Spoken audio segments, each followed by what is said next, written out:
Just now you have completed your FT-07 test. So here we are for discussing your paper, and I'll be discussing your physics part of the paper. Fine. So since it was a full test, the questions were from full syllabus, that is from 11th as well as from 12th. So let us solve. The first question says, for a plane electromagnetic wave propagating in the positive z direction, which one of the following combinations gives the correct possible direction for E and B? So first thing we'll have to remember, E and B always moves in perpendicular direction. Correct?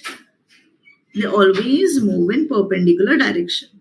The second thing to be kept in mind is E dot B. If they are moving in perpendicular, so it will be equal to 0. Only value for E cross B is possible, which will come in k-axis. That is your z-axis. Correct? Now, the fact is, how do we solve this now? So for that, let's check for E cross B one by one. Okay. So like for example, if I check for this one, first one, A, I plus 2J and 2I minus J. This is our first question. So let's suppose if I am doing this, I cross I will be 0, I cross J is minus 1K and J cross I would be 4K cap. So you will get it as minus 3K cap. Correct? And if you go for the second one, like minus 2I cap minus 3J cap and 3I minus 2J cap. So you will get 4K cap plus 9K cap. So on solving this, you will get 13K cap along the positive direction. Okay, I cross J is K, J cross I is minus K. So you're getting minus 5. To be corrected, this would be minus 5K. So here they have said propagating in the positive z-axis. So we are getting this answer as positive z-axis. So the answer for this one would be B. Let's see for the second question. So a thin circular disk of mass m and radius r is rotating about an axis passing through the center of mass and perpendicular to the plane of the disk in constant angular velocity. The angular momentum would be what? So we know that the formula for angular momentum with respect to moment of inertia and omega is I omega. If you place the exact value, because it's given a circular disk, so we will get it as, because we know I is equal to half mr square for a circular disk. So we'll get half mr square omega. So they have asked us an expression itself. So we get to know that B is the correct answer. Let's see for the third one. Okay, this is our third question. We get the figure shows a ball suspended with 0.8 meters long coil. So this is root 2. Let's say this axis would be root 2 cos 45. This would be root 2 sin 45. We know that cos 45 and sin 45 will have the same value as 1 by root 2. So if you see this, root 2 into 1 by root 2, you will get as 1 meters. And here also, if you solve for sine and cos, you'll be getting the same. And root 2 into 1 by root 2 will be 1 meters. This from here to here, it is 1 meters. But the ball is at a height of 0.8 meters. So how much is left? In y-axis, it is left as 1 minus 0.8, which is 0.2. Unit vector j cap, so y-axis is 0.2j, and whereas for the x-axis, it is 1 meters. So you can write it as I. So since it is in the positive first quadrant, so the answer would be both the plus signs. So this is our required answer. Now, fourth question. Fourth question says, in a circuit shown potential difference across a rod of metal oxide varies as V is equal to Ki square. V is equal to Ki square, where I is the current in the rod and K is equal to 1 volt per ampere square. It is given that the power dissipated in the rod is double the power dissipated in R. First of all, the first thing, This is positive, so we'll say here I is going. This is metal oxide R. Okay, the voltage is given to you as 24 volts. First, let's apply Kirchhoff's laws. Okay, we'll apply Kirchhoff's law. The moment we apply Kirchhoff's law, see, it will be 24 minus IR, and here it will be minus KI square. So let's write it down. 24 minus IR minus KI square is equal to 0. And what do we know? And we know that P of rod, that is given, power in the rod, is double the power dissipated in R. Correct? So we'll write P of rod is twice of P in the R, which is, it is the resistance. So let's say power's formula is, what is the formula for power? Power's formula is I del V. So in this case, if we write here, we can get 2 times of I del V will be equal to I Ki I square. Okay. So how will we get the value for del I? You will get the value for del V as 24 minus Ki square. 24 minus Ki square. So if you place the value accordingly here, instead of del V as this, so you will get the value here as 2I. Del V's value is 24 minus Ki square is equal to I Ki square. So on solving this, this is 24. So on solving this, you will get 48I minus 2Ki cube is equal to Ki cube. You'll get 48I is equal to 3Ki cube. So you'll get 48 is equal to 3Ki square. 48 by 3 is equal to Ki square. So it will be 16 is equal to Ki square. The value of K is also 1. So if we place it, we'll get 16 is equal to I square. So I will be equal to 4 amperes. The moment we get the value of I as 4 amperes, now we can place it in the formula and get the value for resistance. Correct? So we'll get the value accordingly. We have got the value for current as 4 amperes. Here it is given the current in the circuit is 2 amperes. So this is not the correct option. In the question they have asked which of the following is incorrect. So from here itself we understand that the value which is given for B, the option which is given for B is the wrong answer. Now let's see for question number 5. Question number 5 says, figure shows 3 different capacitors. Okay, volts and charges are given. Q is equal to CV to be remembered. Okay, separate charge by battery and then connected as shown when with initially switch is open. When switch is closed, the charge would be how much? So let's say the switch is closed now. The switch is closed. And if we see accordingly, we'll get the diagram like this. First, second, here. Okay.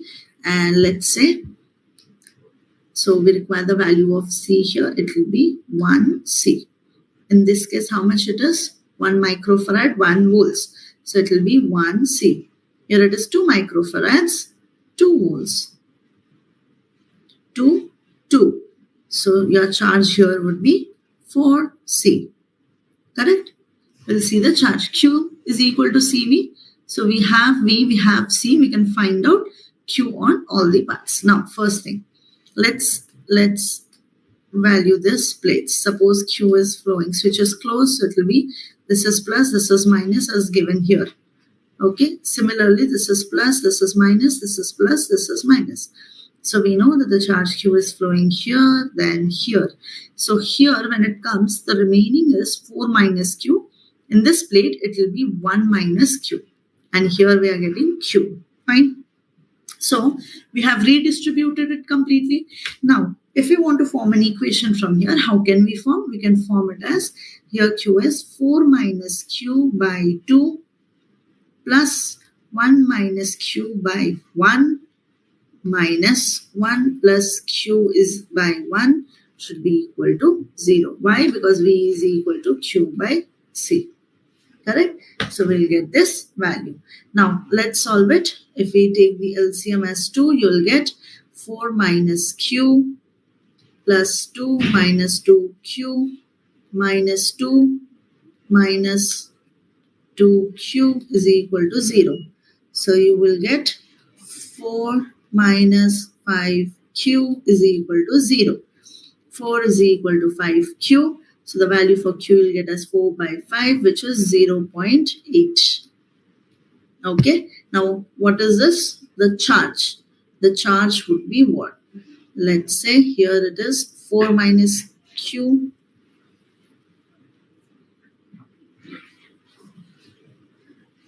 Four minus 3.8. So it will be 3.2. 4 minus 0.8, you will get as 3.2. Initially it was 4 into 100. 4 ones are 4, 0.8. So we'll see, we are getting it as 80% is still there, but the reduction would be taking place with 20%. The left is 3.2, so we can say that the 80% is still there, but 20% reduction has been seen. So the answer for this is on 2 microfarad, capacitor decreases by 20%.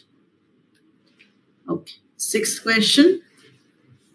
A student measures resistance is given in this pattern. When it is given in this pattern, we understand this is the value and this is the error. First one is the value, second one is the error, which could be taken into consideration when they are connected in parallel. So we know 1 by R is equal to 1 by R1 plus 1 by R2. If you see it properly, it will be R1, R2. Here you will get R2 plus R1. So your value for R, we know it will be R1, R2 by R1 plus R2. I have just rearranged it. So if you place it, 2 into 10 is 20 into 10 is 200 divided by 20 plus 10 is 30. So you will get on solving as 20 by 3 ohms. Okay. Now the next thing is, what is the range of the value of resistance which we will be getting? Now we want the range. So for range, this formula would be changing a bit and will become dr by r square is equal to dr1 by r1 square plus dr2 by r2 square. Yes? We can differentiate it with respectively. So when we do it, how much will we get? We are getting it as, here we are getting it as 10. So it will be 10 square is 100. dr1 changes 1. So it will be 1 by 100 plus, here it is 0.5. So it will be 0.5 divided by r square. 20 square is 400. And here dr we don't know, we need to find out, divided by 20 by 3 square. It will be 400 by 9. So on solving, you will get dr is equal to 4 by 9 plus, if we solve 100, let's solve only this part first. Let's solve only this part, only the dotted lines part. So you will get 1 by 100 plus 5 by 0.5 by 400. Let's take 400 as LCM. You'll get 4 plus 0.5. So you'll get 4.5 by 400. And here it is dr divided by 400 by 9. dr is equal into 9 by 400. Correct? So on further solving, you will get dr is equal to 4 by 9 plus 1 by 18. Solve this. So you will get 5 80s, 5 0.9s. Correct? So here if you take the LCM, you'll get it as 18, 8 plus 1, which is 9 by 18, which will give you 1 by 2 ohms. 1 by 2 ohms means it's 0.5. So here we have got the first option as 20 by 3, which is this, and 1 by 2, which is 0.5. So we get the value as this. So our correct answer for the sixth question is no. Seventh question. Okay, the figure shows a conducting loop A, B, C, D, A. So it starts from A, B, C, D, A. Correct?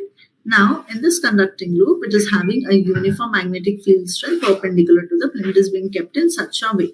So if we redraw this, we can get it somewhat like this. So this is, let's complete it. Let's take, this is okay.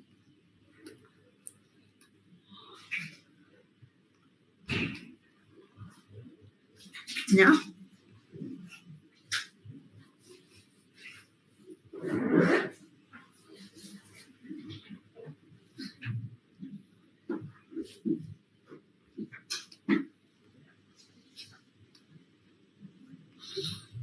Let's draw it itself. So here are we getting, yeah. So here we are getting I. Here it will be passing out. So we'll get here I2. Let's mark here as I1. Indirectly, if an equivalent circuit, proper circuit, rather than this, if we draw, we can draw it in this manner as well. We'll take an I, which is coming from here. Here we are getting I1. Here we are getting I2. Directions to be kept in mind. Correct? And so we'll say the length of this is L. Now, what is required? The point A and C are connected to the battery, which supplies a current I to the circuit. Okay, the magnetic force on the loop. We know the formula for magnetic force is B-I-L. But we are having I1 and I2. So we'll write down individually. F is equal to B-I-1-L and F2 is equal to B-I2-L. Together, solving it, F is equal to B-I-1-L plus B-I-2-L. So if you keep BL as common, you'll get I1 plus I2. So if you solve it, you can write B-I-L, where I stands for I1 plus I2. So you will get it as B-I-L. You can represent this as capital I as well. So you'll get this answer. Now, next question, identify the logic gates. It's an NAND gate, correct? So, single input when it is passing through the NAND gate, we'll get an A bar. Here we'll get an B bar. Now they are coming in. If you want, you can check it through truth table method as well. Correct? A, B. Let's say 0, 1, 0, 1. 0, 0, 1, 1. A bar 1, 1, 0, 0. B bar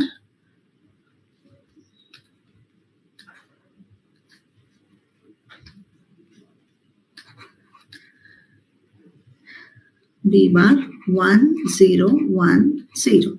Okay. AND gate.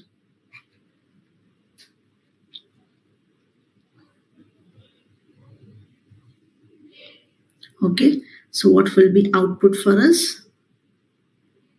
We'll get it as only when both outputs are high, we'll get only one high output. Otherwise, like we see, it will be 0, 0. Such kind of an output is been projected by which of these gates? It has been projected by NOR gate. So the option for this is NOR gate. You can see using truth table method. Okay, next. Ninth question.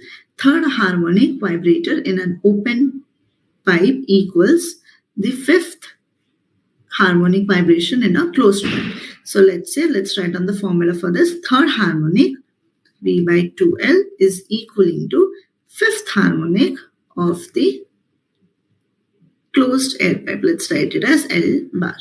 Okay. So what possible values of the length of air column in closed pipe and open pipe are? Neglect end corrections. Okay, let's neglect end corrections. So we'll get 3 by 2L is equal to 5 by 4L dash. L dash by L is equal to 5 by 4 into 3 into 2. So you'll get it as 5 by 6. Correct?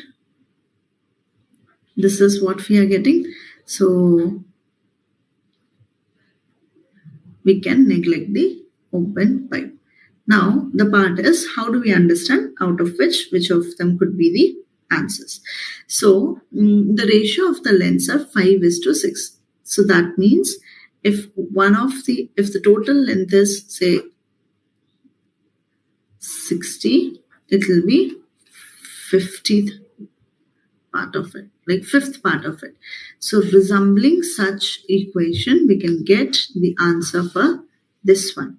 So hence we'll get the value for this as B.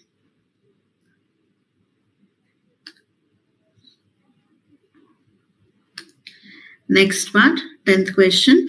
In the figure which is shown, the potential energy of a particle is plotted against its position x from the origin. This is x1, this is x2, both lying on x1 and x3, both lying on x-axis. x2 is at a height.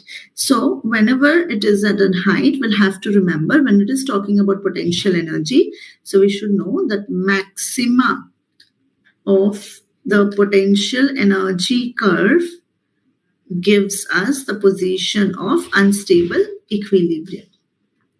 Gives us the position of unstable equilibrium. Okay.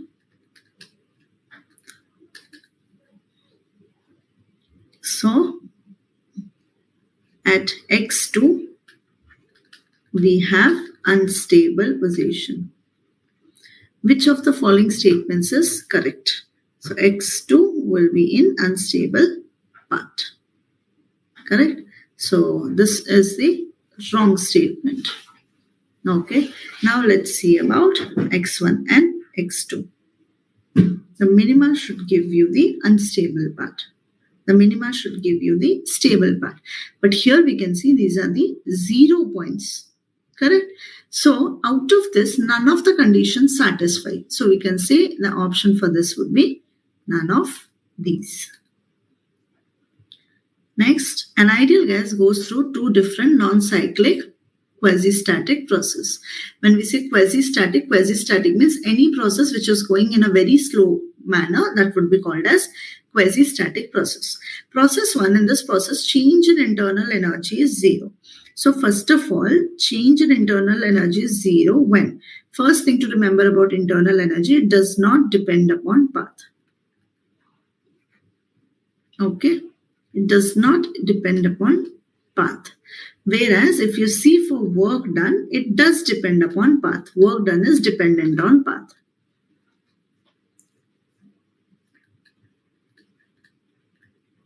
Okay? So basically, in this process, the change in internal energy is 0. If change in internal energy is 0, we may get this expression. Del Q is equal to W. So there are high chances, see, even when it is a cyclic process, we can see that the internal energy is 0. Or else the similar kind of an expression we can see for isothermal. So there are chances that it may be isothermal. Correct? Because here in the option it says it must be, it may be. So we must remember it may be. Because in cyclic process also your internal energy is 0. Now the second thing, in this process the work done by the gas is 0. So work done by the gas is 0 when? So that means whatever energy you are giving, that has been stored by the internal energy itself. So which all are the cases in which the work done is 0? That is something which we'll have to see. What are the most possible chances? First, work done is calculated as area under the graph of PV curve. Even if your volume change is 0, we can consider the work done as 0.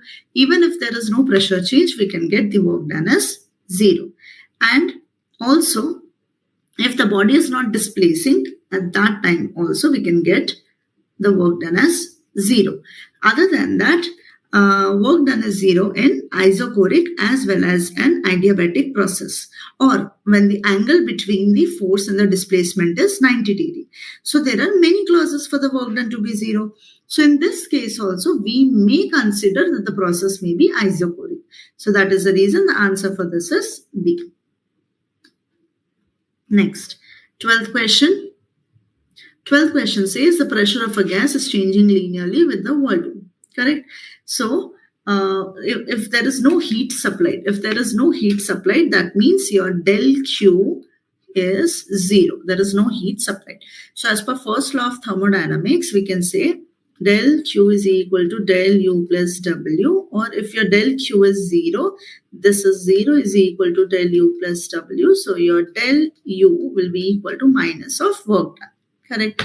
Work done, as I have said, will be equal to integration of P dV.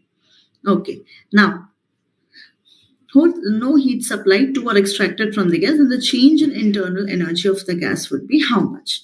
So, it will be integration of work done will be equal to integration of P dV, whereas internal energy will be equal to minus of work done. So, if you place the value, see here, it's 50, here it's 10. It is kilopascal, and whereas here it is 50, it is 200. The difference for this is 150. Here difference is, hold on, if we see it in a proper manner, it's somewhere between 10 and 20. So I guess the graph is having a little bit of error. Let's take it at 20 itself. Okay. Let's take it at 20 itself. So if you convert the units, it is cubic centimeters, it is kilopascal. We'll have to convert the units. So while converting, you will get 10 to the power minus 6. Cubic centimeter will be converted into cubic meter, and kilopascal would be converted if you multiply it with 10 to the power 3 into pascal. So on converting this, let's calculate what's the work done. So you will get the work done as from A to B. Volume is decreasing, pressure is increasing. Okay, so you'll get the value as 30 into 10 to the power minus 10 to the power 3 into 150 into 10 to the power minus 6. 10 to the power 3 and 10 to the power minus 6 together will get it as 10 to the power minus 3. 30 into 150 will give you as 4500. 4500 into 10 to the power minus 3. You can write this down as 4.5 joules. So hence you will get the answer as 4.5 joules. To be kept in mind, in this process, the velocity is decreasing. It's decreasing. So our final, the volume is decreasing. So our final volume is 50, initial volume is 200 from A to B, with a volume from A to B. So it is minus. That's the reason minus will turn down to plus, to be kept in mind. Okay. So let's see the next question. A space 2.5 centimeter wide between two large plane surfaces is filled with oil. Force required to drag a very thin plate of area 0.5 meters square would be just midway the surface at the speed of 0.5 meter per second would be how much? The first thing which we'll have to keep in mind is we are applying a force, that's fine, but the first thing is we'll have to see about velocity gradient. Coefficient of viscosity. Okay, we'll have to see the velocity gradient. How would we get the velocity gradient? We can get the velocity gradient. See, 2.5 space wide between two places. So between these two, it's 1.25 centimeters. Or else you can write it down as 2.5 by 2 centimeters. Whichever is better. Centimeter is the unit which we'll not be using. We'll convert it into meters. So we'll multiply it with 10 to the power minus 2. Also, it is said the area of this is 0.5 meters square. So let's get the velocity gradient, which is 0.5 divided by, you'll get it as 1.25 into 10 to the power minus 2. Let's keep it till here only. The reason behind that is this velocity gradient will be requiring for the formula of force. When we are calculating force on the plate due to viscosity is from upper wall as well as the lower portion of the oil, then it should equal from the each part. So in that case, the force value would be coming down as 2 eta A dV by dz. What is dV by dz? This is nothing but our velocity gradient. So let's write 2. This eta is what? Coefficient of viscosity. So 2 into your coefficient of viscosity, area is 0.5 into 0.5 divided by 1.25 into 10 to the power minus 2. Force is given to us as 1 Newton. Let's equate everything and then we'll be solving accordingly. So let's say it will be eta into 2, 5 into 5. We'll remove the decimals. 10 to the power minus 2. 5 ones are 5, 25s are 5, 5s are. So on solving, you'll get the value of eta as 2.5 into 10 to the power minus 2 kg per second, kg second per meter square. So we'll get the value for this as this.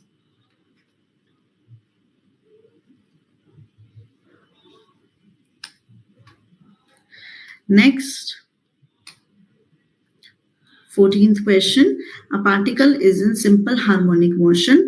Okay, simple harmonics expression is x is equal to a cos omega t minus kx, or let's say theta. Fine. Back and forth about its origin. Its maximum acceleration is a max. Let's write down small a because amplitude would be represented as capital centimeter per second. Amplitude is given as 10 centimeter. So let's find out omega. A max is equal to omega square a. Omega square is equal to 40 by 10, which is 4. Omega is equal to under root of 4, which is 2. Plus or minus 2, but we don't take a minus sign, so we'll take it as plus. And so omega's value, we have got it as 2. So let's replace this equation. Amplitude, we know it as 10. Cos, we know it as cos itself. Omega value is 2t. Now all we require is theta. So first thing, it passes the position x is equal to 5 moving in positive x direction. Which of the following equations could be represented? Let's take its diagram. Suppose if this is how it is, okay, and it is moving in the positive x-axis direction with position x is equal to 5 centimeters, okay. So in that case, the amplitude is 10 centimeters. So if we mark it accordingly, so here 10. Correct. So right now what is happening is it is moving in the positive x-axis direction. Amplitude is this, and this is also along the x-axis itself, but back and forth. It is moving back and forth. So generally what will happen, see, if we draw the diagram properly, if we just do a parallel shifting from here to here, we'll get it as this. Our basic motion's velocity or the movement should be tangential. So if you see it in this manner, it will come in this way. So now what could be the most probable angle over here is our question. Correct. So when we solve it accordingly, like see here, we have got the omega value as 2. And if you see as per the diagram, it is at a position 5, the amplitude is 10, and the movement in this manner. So we'll get the angle for this is 60 degree. Okay, because it's been pushed inward. So it will be minus 60 degree. The next question. 3 immiscible liquids are filled in a container as shown. The base area of the container is A. Coefficient of cubical expansion is given to us as 3 gamma by 2. Well, the coefficient of cubical expansion for the liquids are shown here. It's been marked here itself. So our question is, the volume of the liquid flown out of the container would be what? Let us consider V is the volume of liquid which is flown out. Okay. So let's write down the formula for this. The formula for this is what? V is equal to AL by 3 for the first gamma del T. Second, it will be 2 times of gamma del T. For the third one, it is 3 times of gamma del T. Minus, why are we minusing? Because it is also having a coefficient of expansion of a material of the conductor. So we'll have to also take that into consideration. So we'll subtract that from here. It will get 3 gamma by 2 del T. Also L. Okay. So when you open the brackets, you will get AL by 3 gamma del T plus 2AL by 3 gamma del T plus AL by 3, here 3 gamma del T minus AL 3 by 2 gamma del T. You'll get it simplified and hence you'll get the answer from here as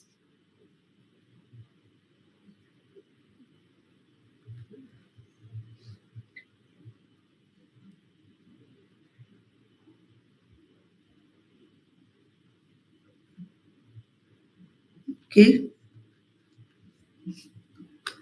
From here you will get it as, let's open the brackets. So gamma is equal to A by L3.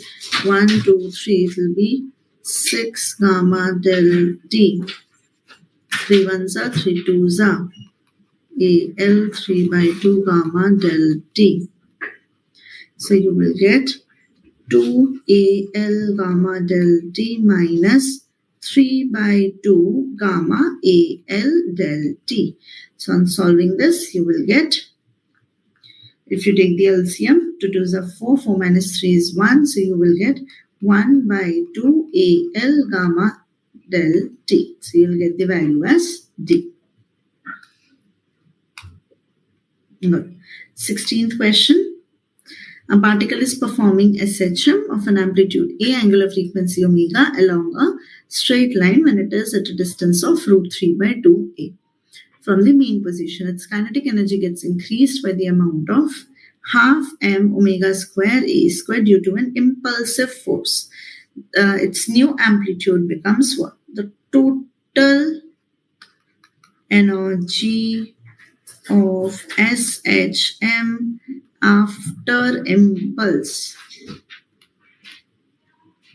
is m omega square A square should be equal to half m omega square A1 square. So you will get it as A square is equal to A1 square by 2. Twice of A square is equal to A1 square.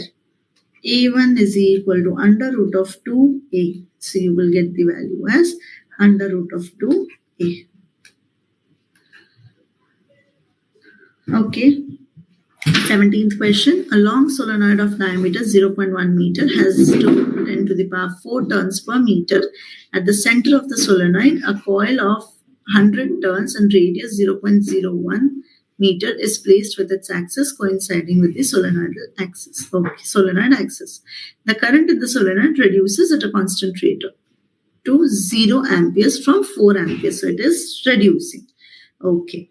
So first of all, we'll have to see the formula. Say phi I is equal to NBA.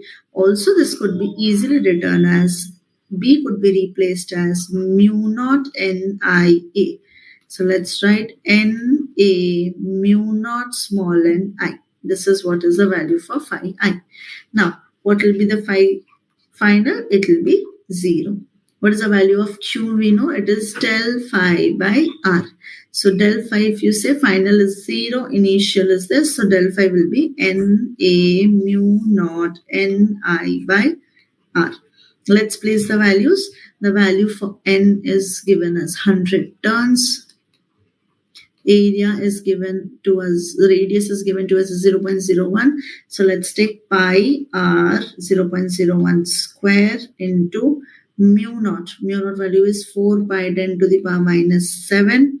The value for n is accordingly 2 into 10 to the power 4 turns. So it will be 2 into 10 to the power 4. I value is 4 divided by 10 pi square. So pi terms will get cancelled.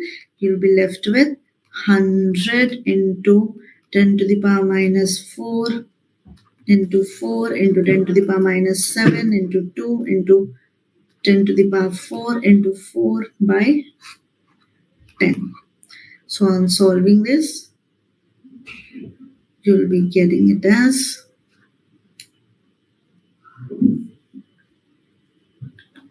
32 into 10 to the power minus 6 C. Okay, my options are in microfarads. Let's change it. So you'll get it as 32 microfarad because micro means 10 to the power minus 6. So you'll get it as B. Okay, let's see the 18th question. With what potential an electron should be accelerated so that its d Broglie's wavelength comes equal to the wavelength of first line of Lyman series? Very directly, the formula will be writing it RZ square.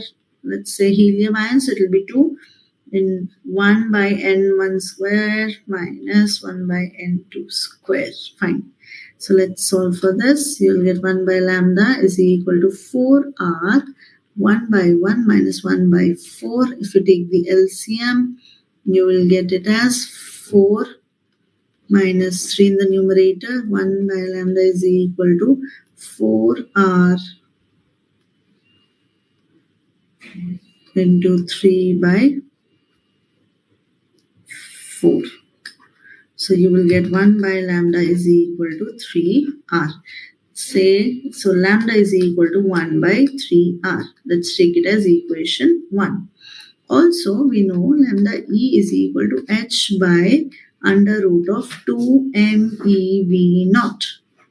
Correct? So by this we can say, by this if we wish, let's see it. You will get lambda E whole square is equal to H square by 2MEV naught. So V naught will be equal to H square by 2ME lambda square. Lambda's value is 1 by 3R. If you place this here, you will get 9R square H square by 2ME. So you get the value as B. Okay. Sorry, 19th question. 19th question. A sensor is exposed for time t to a lamp of power P placed at a distance L. The sensor has an opening that is 4D in diameter. Assuming all energy of the lamp is given off as light, the number of photons entering the sensor if the wavelength of the light is lambda. Below number of photons emitted per unit time is P lambda by Hc. Let's take it as equation 1. Let's say the area 4D in diameter.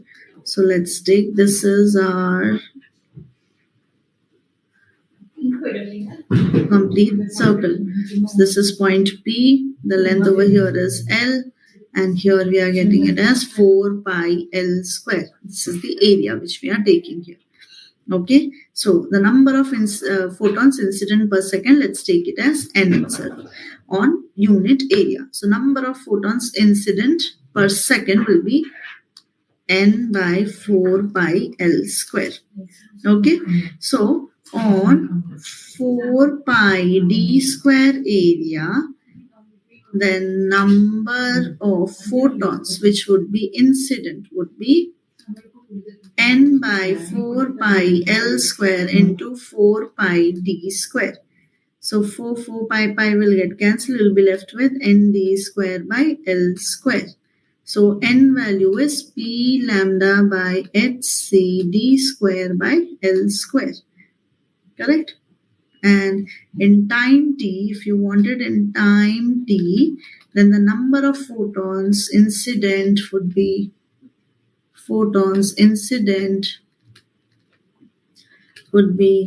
given as p lambda d square t by hcl square. So the correct answer for this is A. Okay. Now let's see the 20th question. The laser gun of power 3 MW and mass 50 gm, 50 grams, emits photons of wavelength 500 nanometers. It is in gravity-free space and emits for 1 hour. Find the distance covered by the gun due to the recoil in this 1 hour. Let's take dn by dt is into hc by lambda is equal to p. So if you want the force, it will be ma also equal to dn by dt h by lambda. Also we know S is equal to ut plus half at square, but being 0, S is equal to half at square. The value of A, we can place it as half into P by MC into T. So let's place the values accordingly and we'll see it. Convert 1 hour into seconds. So if you place the values 1 by 2 into 3 into 10 to the power minus 3 by 50 into 10 to the power 10 to the power minus 3 into 3 into 10 to the power 8 into 3600 whole square. So if you solve this, you will get 3600 50. 3 will go, and to the power 3 will go. You will get it as 3600 whole square divided by 2 into 50 is 100 into 10 to the power 8. So you'll get 10 to the power 10, 10 to the power, you'll get 36 square into 10 to the power 4 divided by 10 to the power 10. You'll get 36 square into 10 to the power minus 6. So on solving, you'll get it as 36 into 36 you can do, and then you'll get the approximate answer. Because it's in 10 to the power minus 6, we'll have to take it in millimeters itself. So you'll get the answer as 1.3 millimeters. Just the next solving is up to you. Okay. Now, numerical based. So exact answers are important for numerical based. We cannot take any wrong answers here. Approximations would be very carefully done. A rod of length 5 meters is hinged at one of its ends and is released from the horizontal position. If the angular acceleration of the rod is 3 by 2n. So let's say it is hinged at one of its point. Let's hinge it like this. Okay, it's hinged at one of its point. The weight force from here is mg, the mass is m, length is l. So length, let's take it as l. Okay, now then find the value of n. What is this value of n? Let's say mgl by 2 will be equal to ml square by 3 into alpha. Alpha is angular acceleration. So you'll get it as m l gone, g by 2 is equal to l by 3 alpha. Alpha is equal to 3 by 2 g by l. G by l, g is 10, length is 5. So let's place 3 by 2 into 10 by 5. 5 ones are 5 twos are 2 ones are 2. So alpha will get us 3. Correct? So the value of this would be 3. 3.00 when marked. Correct? So answer for this would be 3.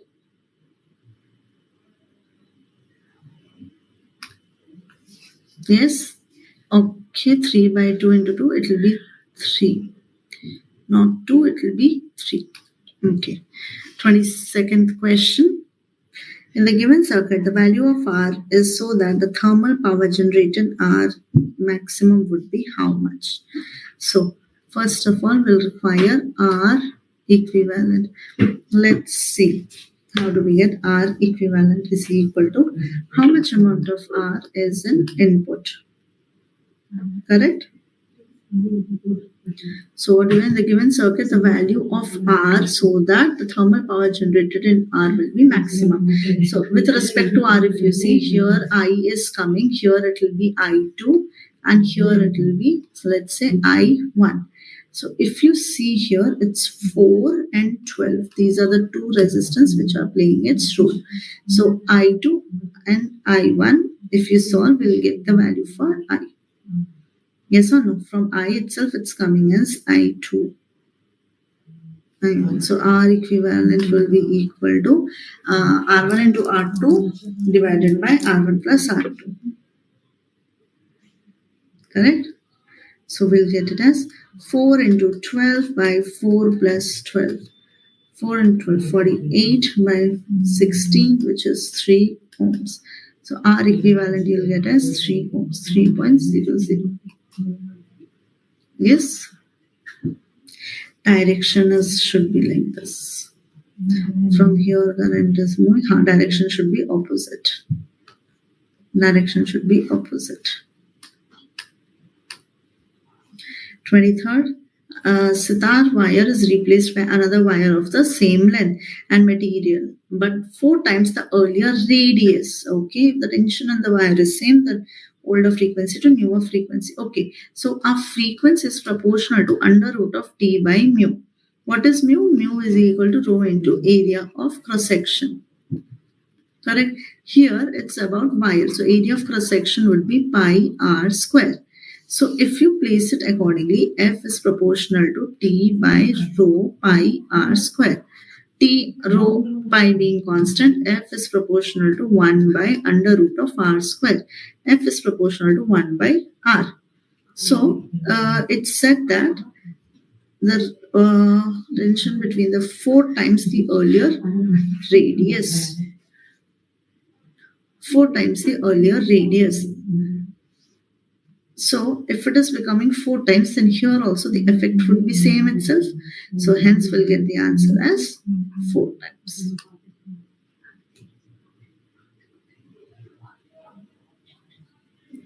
Yes. 1 by r, it becomes 4 times. So F1 is proportional to 1 by r1, F2 is proportional to 1 by 4. R2, F1 by F2 is equal to 4 times of r1 by 4 times of r by 4r. So if you want to solve it like this also, you can see it as per this. So ratio they have asked, so you can write 4. Correct? Either you just do it orally after this, otherwise if you want to pen and paper method, you can use it like this. Next question, 24th, the point charge 9 microcoulomb at A is in cavity of a solid conductor as shown. If potential at B is n into 10 to the power 2 V, then calculate what's the value for this n. A is here, Q charge, B is here. C is the common center of two surfaces. Okay, it is a common center. BC is 27, AB is 30. This is what is given to us. Okay, so V value could be written as KQ by, let's take CB. C to B. Okay, so let's take K is 9 into 10 to the power 9 and the value for Q is 9 into 10 to the power minus 6 divided by CB. BC is 27. 9 ones are 9 threes are 3 ones are 3 threes are. So you will get it as 3 into 10 to the power 3 or you'll get it as 3000 volts. Correct? We got it like this. Now you need the value for N. So it is N into 10 to the power 2. But here we got, let's write it on 30 into 10 to the power 2 volts. So we'll get the value for N as 30. From this itself we can understand. Correct? Let's see, 25th question. A thin prism P1 with an angle 4 degree made of glass with a refractive index 1.54 is combined with another prism, thin prism P2, refractive index of 1.72, produces no deviation. So what is the condition for no deviation? It is A1 mu1 minus 1 is equal to A2 mu2 minus 1. So the angle of prism for P2 in degree. So A2 will be equal to A1 mu1 minus 1 mu2 minus 1 in the denominator. So let's place the values. We know 1.54 minus 1 divided by 1.72 minus 1 is equal to A2. 0.54 by 0.72 into A1 is equal to A2. So you can say 54 by 72 A1 is equal to A2. 236 to 27. 3 9s are 27, 3 12s are 3 3s are 3 4s are 3 by 4 times of A1. A1 is what? 4 degree is equal to A2. So if you solve it, A2 you will get it as 3 degree. So the answer for this is 3.00. I hope all the solutions are useful. Thank you so much. Hope the solutions help you in order to understand your mistakes. Thank you so much. Have a good day. Hello everyone. Good morning to all of you. So welcome to this test discussion. So students, as we are going to talk about full length test discussion, so first question in front of us, that is the correct order of nitrogen-nitrogen bond length. Okay. So if we will talk about bond length, so generally there are some parameters that affect bond length. What are these parameters? First we should talk about these parameters and then I'll tell you what is the right answer for this question. So particularly this bond length,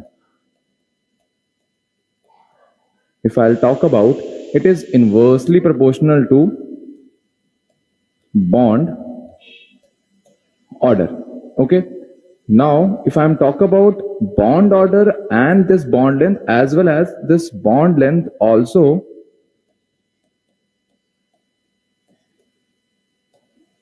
inversely proportional to, just a second.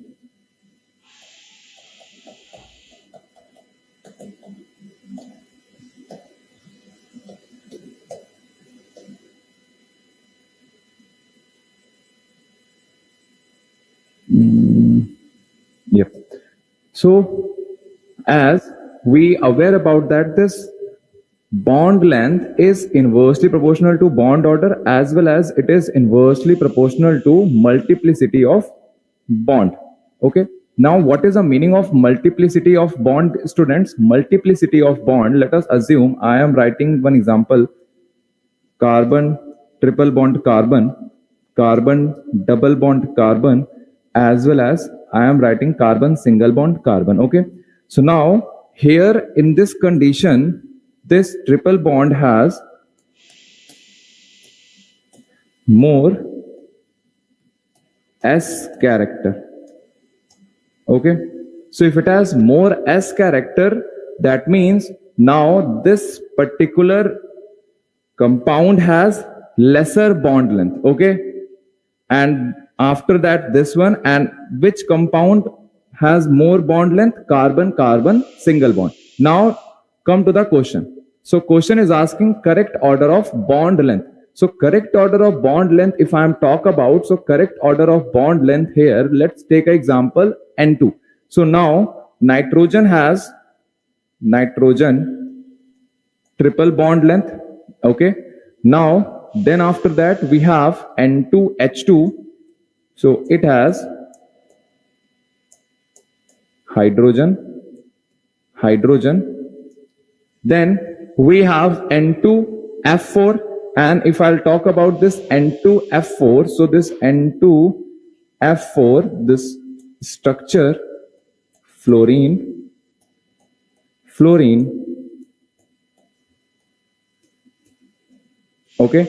this one, and then we have N2H4. So for N2H4, we are going to write this one, this, and this. Okay. Now, if you look at this structure, students, in nitrogen, triple bond nitrogen, multiplicity of bond is there, means more S character will be there. So remember it, bond length is also inversely proportional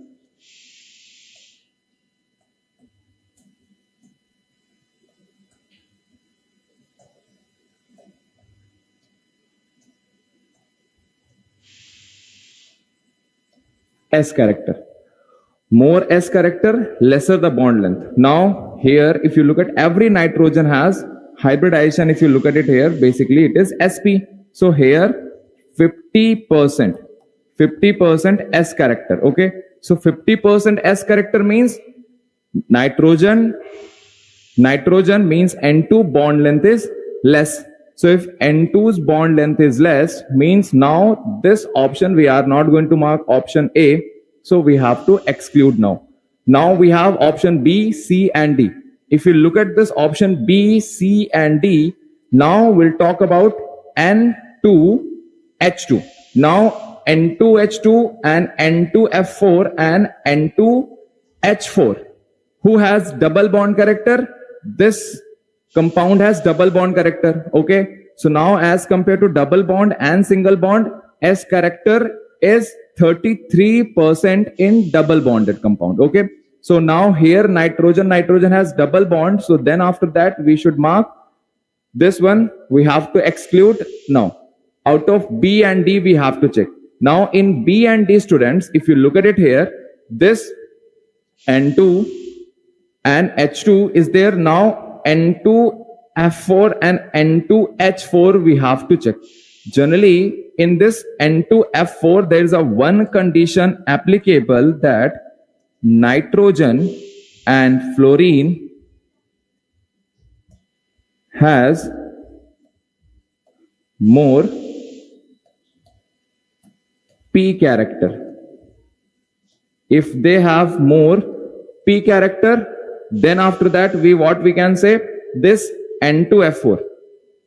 Okay, this N2F4 has nitrogen fluorine more P character as well as nitrogen, then this nitrogen has more S character. So for that reason, as the more S character, bond length immediately going to decrease. Okay, so which option we have to mark? Option B is appropriate for this question.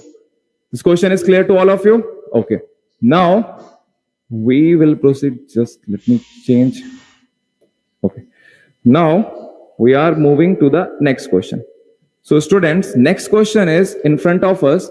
If rate of formation of SO3 is 0.8 gram per liter second, then calculate the rate of disappearance of O2. Okay, for this reaction 2SO2 plus O2 gives 2SO3. So this question is related to chemical kinetics. For that we should aware about one thing, that rate of this appearance and disappearance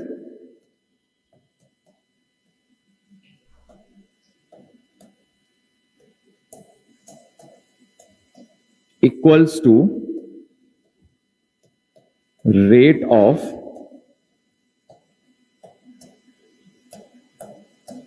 appearance. First condition.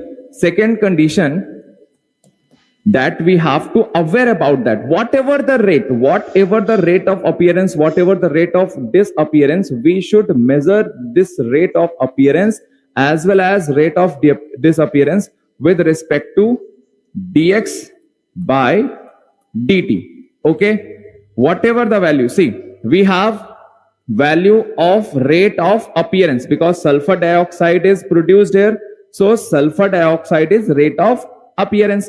Now rate of appearance, that is dx by dt, is given. First and foremost thing you should aware about that, most of the time students are saying, sir, 1/2 also we have to include in dx by dt. No. this dx by dt is only for this one 0.8, not for 1/2 also you have to include. Okay, stoichiometric value we are not going to include. Okay, understood? Okay, so now dx by dt value is given, that is 0.8 value is given us.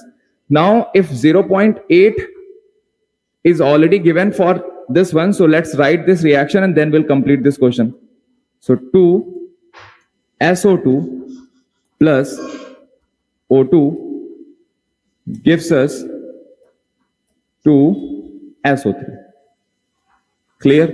Now after this, here we should write, that is minus 1/2 d SO2 upon dt is equals to, if you want you can write minus 1/1 d O2 upon dt is equals to plus 1/2 d SO3 upon dt. Clear class? Now what we have to find here, rate of disappearance. So this is my rate of reaction, ROR, rate of reaction for this particular given reaction. Okay, now this value is given, so we should take this value here, we will write here this one, that is, and remember rate of reaction, either you are finding rate of appearance, either you are finding rate of disappearance, that is always positive.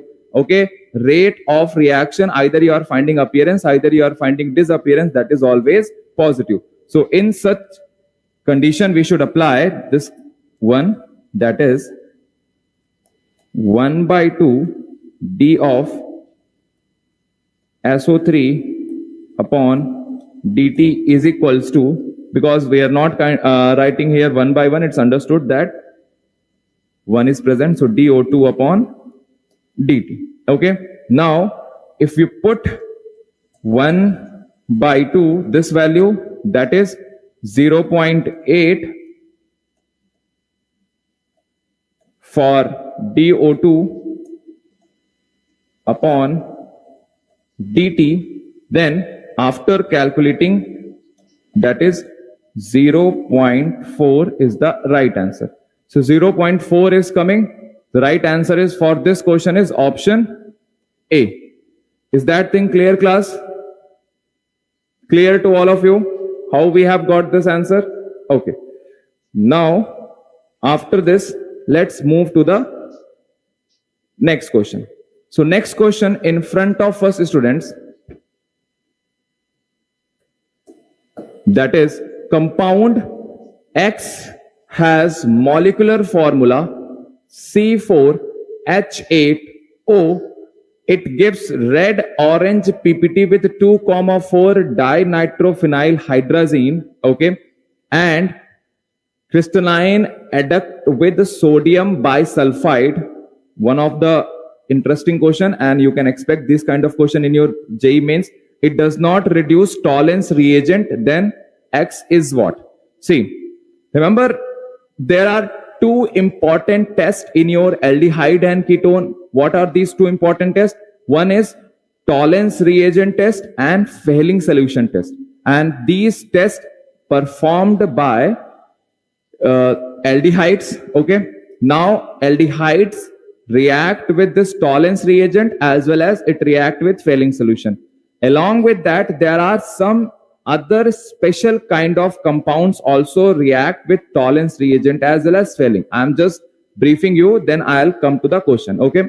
So this tolerance reagent, basically we are going to use for aldehydes, all the aldehydes like aromatic as well as aliphatic. But Fehling solution is going to react only with your aliphatic aldehydes, not for aromatic aldehydes. Okay. Now there is another group of compounds like formic acid also react with tolerance reagent. Okay. Terminal alkynes also react with tolerance reagent. Alpha hydroxy ketone, one of the ketone, that is alpha hydroxy ketone, also react with Tollens reagent. Okay, now come to the question, means out of that, this is my 1, 2, 3, 4. So this is my aldehyde. So this is not my answer. Leave that. Now come to this question, option C and D. Out of that, this C 1, 2, 3, 4, 5. So here total how many carbon? 1, 2, 3, 4, 5, 5 carbon. So this option also we have to exclude. Now option A and D we have to check class. Now according to the molecular formula C4H8O, so most probably it is reacting with 2,4 DNP and sodium bisulfite. Okay. So when any compound that is react with this 2,4, okay, DNP, okay, 2,4 DNP, 2,4 dinitrophenyl hydrazine, okay, basically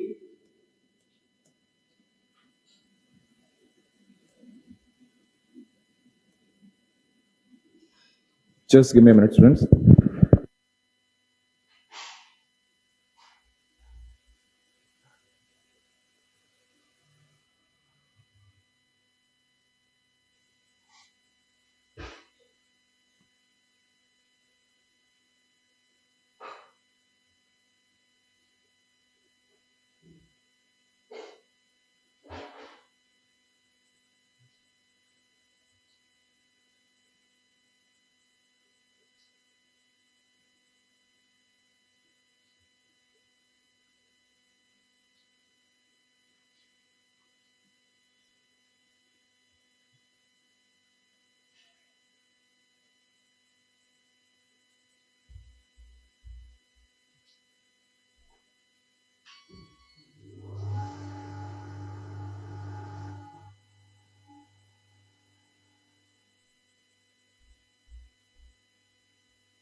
Okay, so class, as we were discussing this particular 2,4 DNP, so now here, just give me a second.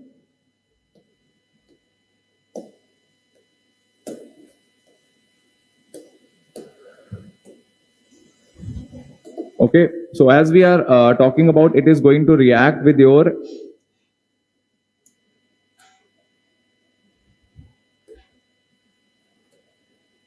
aldehydes.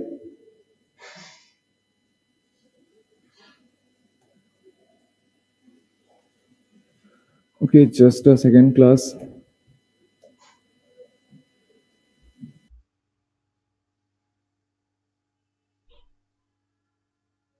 Okay, so as I was talking about, it is reacting with 2,4 DNP. These are your aldehydes as well as even ketones also react. Okay, just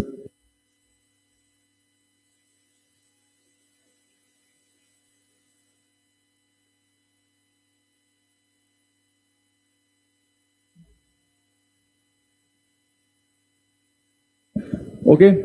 So class, I was talking about, this is particular compound here, compound X has molecular formula this, Gibbs red orange PPT. So aldehydes and ketones both react with this 2,4 DNP, as well as, now interesting point here we should aware about that this NaHSO3, if we have NaHSO3, okay, that also react. Okay, this NaHSO3, that is also react with this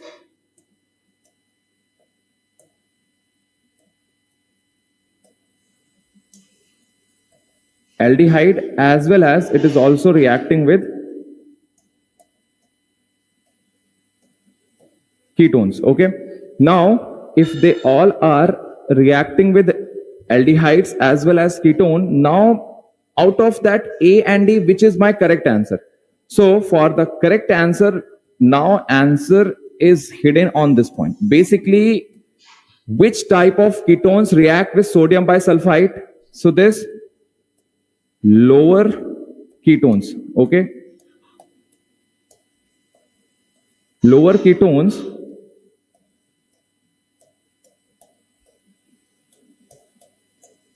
react with NaHSO3. Okay, lower ketones, they react with sodium bisulfite. Reason is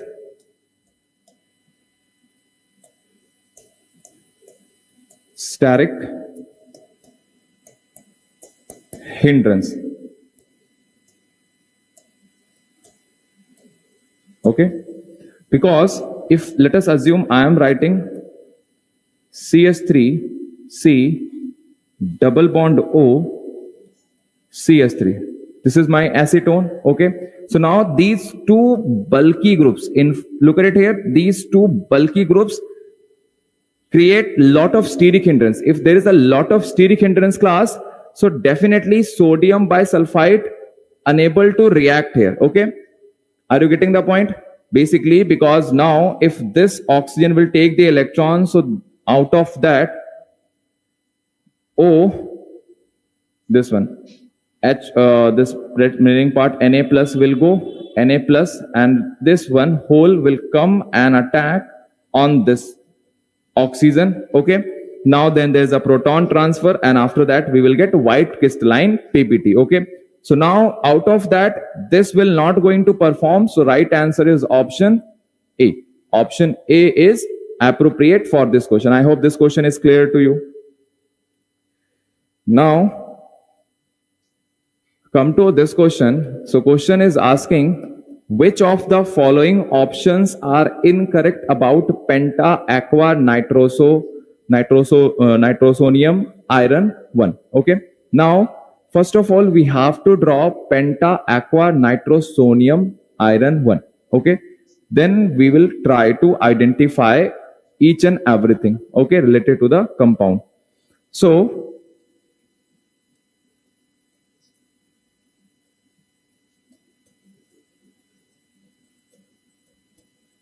okay,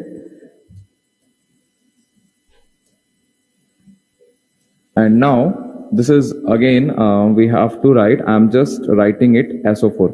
This is the actual structure for this compound, actual. Okay, now so when I am going to dissociate, okay, after the dissociation I am going to get Fe H2O 5 NO, and this is your 2 plus and SO4 2 minus. Okay class, now for this we have to do the all process. Okay, now we have to find here oxidation number. Okay, step by step you when you go, so class everything you will able to find out.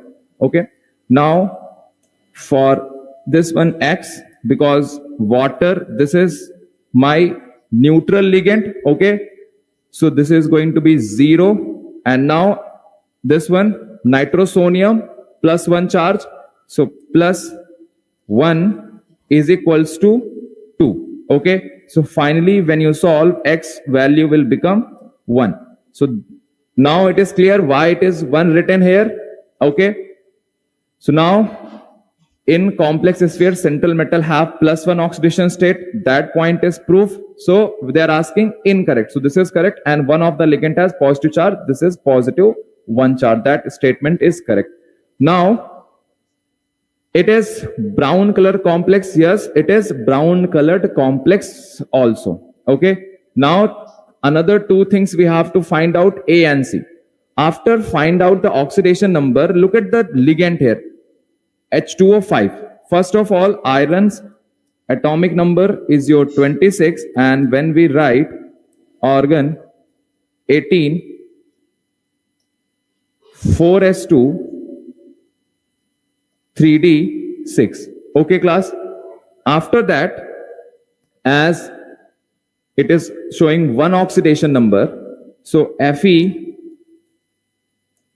plus 1, that is organ 18 4s1 and 3d6. Okay, now we should talk about ligands. So ligand we have water, and you know water is which kind of ligand? it is intermediate ligand. Okay, it is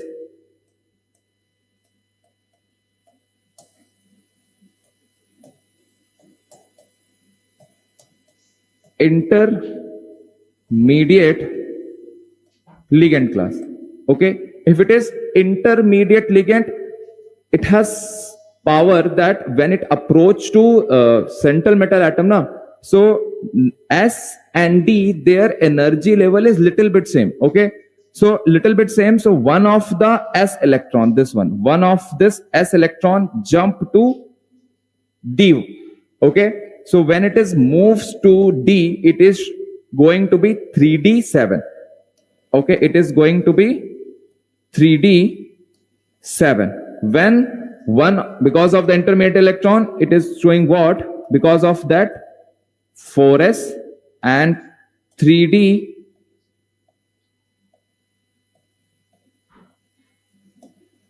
energy is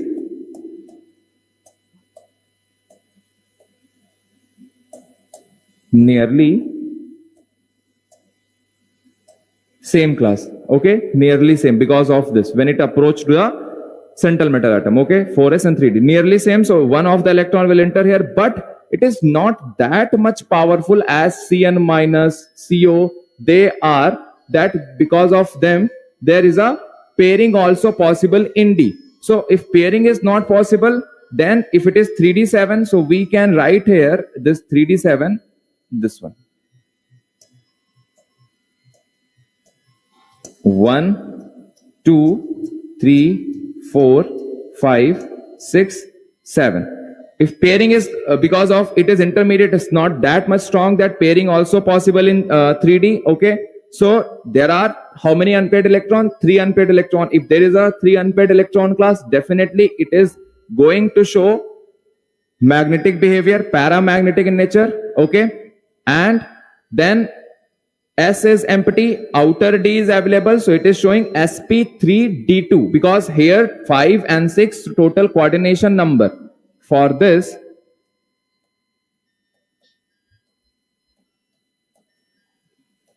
coordination number is also 6.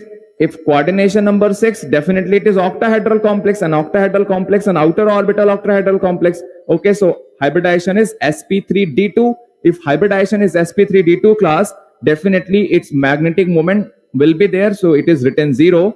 So this is also correct. Now this is incorrect, so right answer is this. Right answer is mu is equals to 0. So this is my incorrect statement.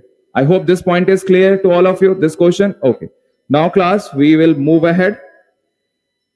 So next question in front of us, that is, if two liquids A and B are mixed, okay, after mixing together at 25 degrees Celsius to form a solution in which mole fraction of B is 0.92, okay, then total vapor pressure of solution is observed to be 0.95 atm if vapor pressure of pure A and pure B are 300 torr and 800 torr respectively at 25 degrees Celsius, then correct option for this question. Okay, so class, we have to find the correct option.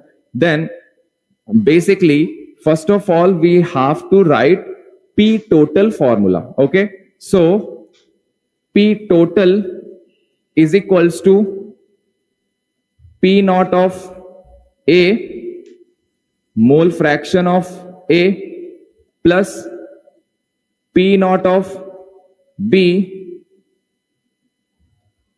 mole fraction of B.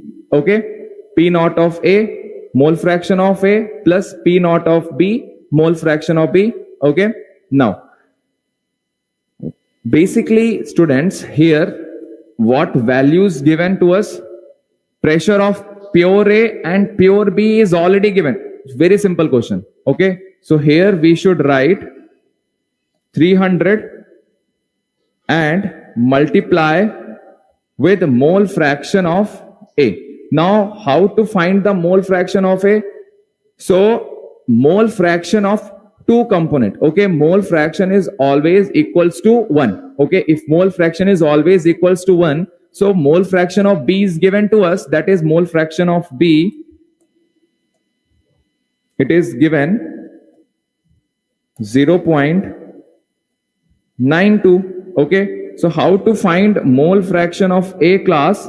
That is 1 minus 0.92. If we will do this, we will get our mole fraction of A, and that is your 0.08. Okay, mole fraction of A will become, after calculating, 0.08.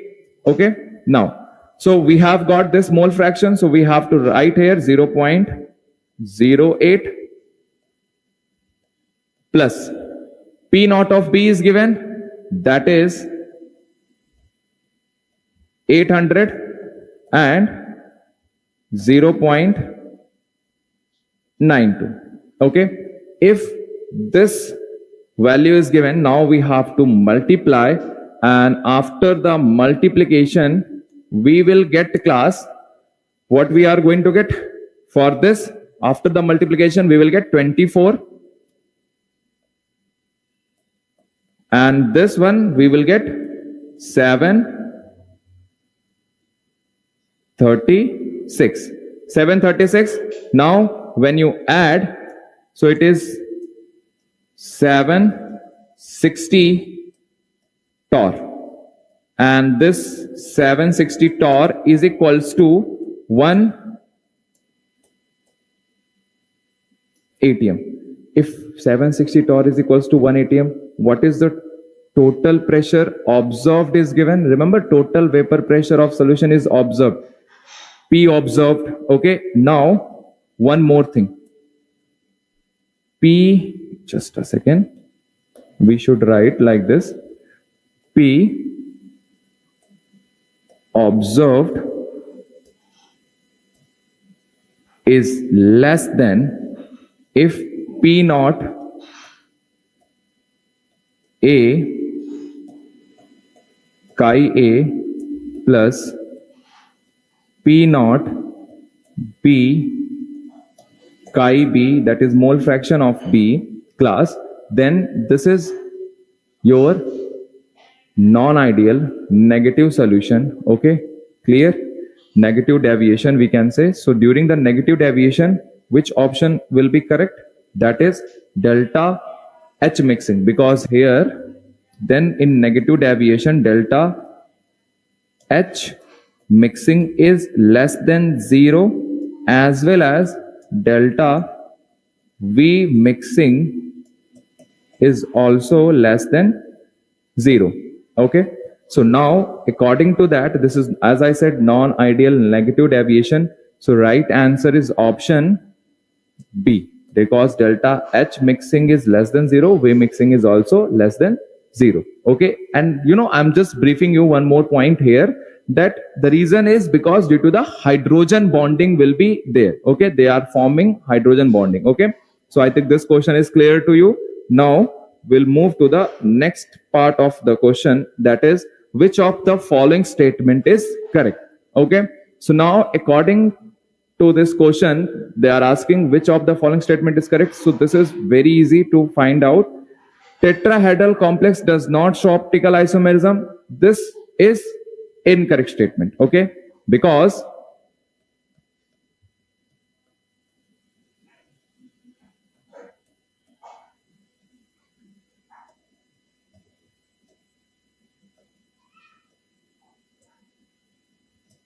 of this tetrahedral,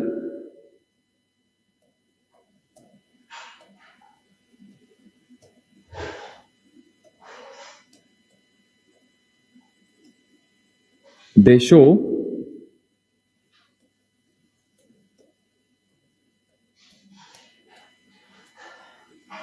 optical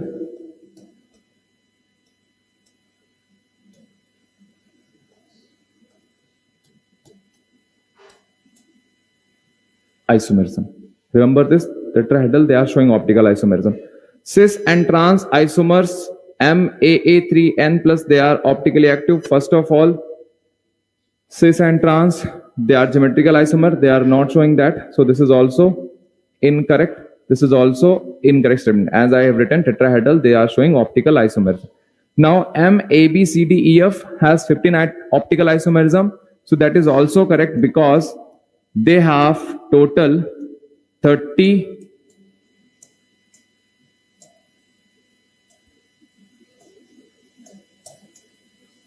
isomerism. Okay. M, A3, B3, N plus minus has 2 isomerism. So this statement is correct, student. Reason is, you know that there is a one type of geometrical isomerism we have done. That is, let us write it here. M, A, if we will write B, B, A, B. Okay. So all the B on the similar side, all the A on the similar side. This is known as FAC. That is facial. Remember facial and meridional. So this is example of FAC. For that, if we will draw the meridional, so we can say M. Okay. Let me use this one. So we can write A, and one of the B I am going to change. Okay. Now this is A, B, and this is my B. Okay. So now this is MER. Okay. This is meridional. Okay. FAC and MER. Understood, class? I hope this point is clear to all of you. So they are showing 2 isomerisms. That's why this answer is correct. Now we'll move to the next question. So next question in front of us, class, that is when conc HI is added in access to the unsymmetrical ether. Okay. When concentrated HI is added in this unsymmetrical ether, what product we will get? Okay. So now here, students, we have this one.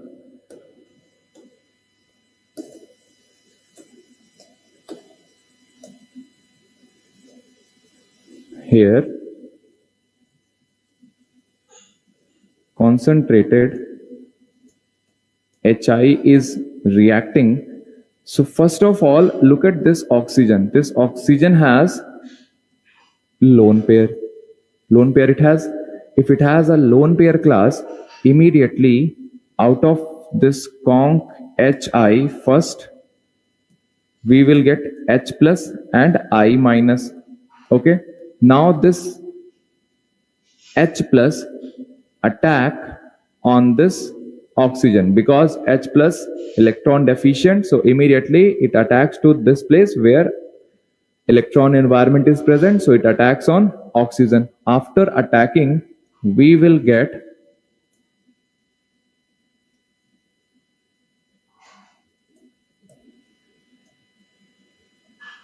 NO2 and here CH2, CH2, O, H and pH. Okay. Now tell me how many bond oxygen formed. There are 3 bonds oxygen formed and there is a positive charge also comes on oxygen. Okay. Immediately oxygen try to take the electron. There are 2 possibilities. Either it can take here, either it can take here. Now as this oxygen will take the electron, I'm just giving you the conditions. Okay. As oxygen will take the electron from this PS side, phenyl side. Okay. Phenyl plus is highly unstable. Okay. So it is not possible from that side. So one possible condition, because at the back there is a group that gives this one. So that's why it will take the electron from this carbon side. And after taking, immediately we will get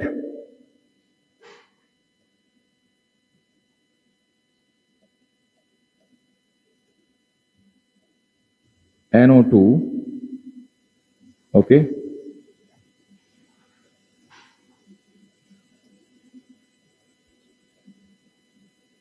And now, and here we will get pH OH. Okay, class. Now, at the same time, here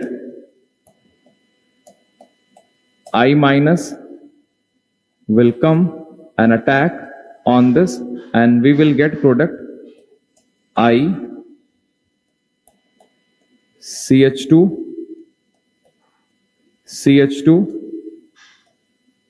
pH NO2. Okay. So is there any option we have in our question? Yes, option D is matching ICH2CH2 pH NO2.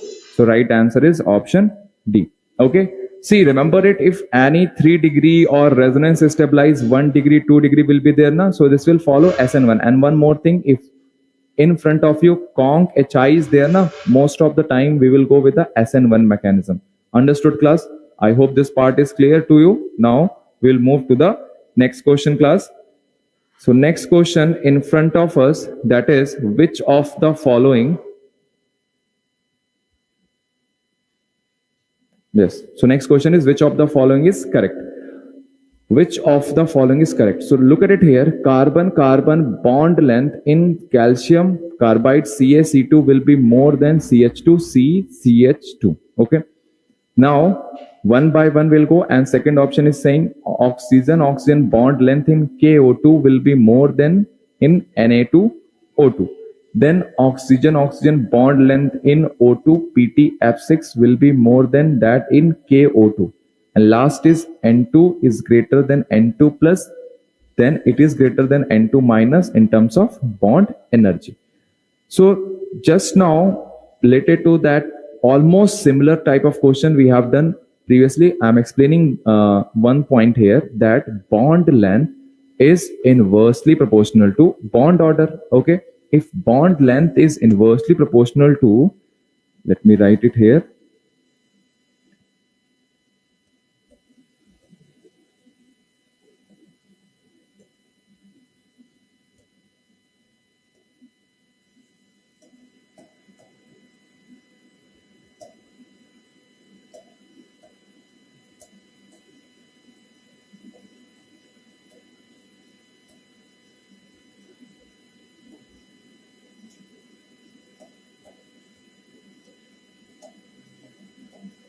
Okay, bond length is inversely proportional to our bond order, one thing, as well as this bond order class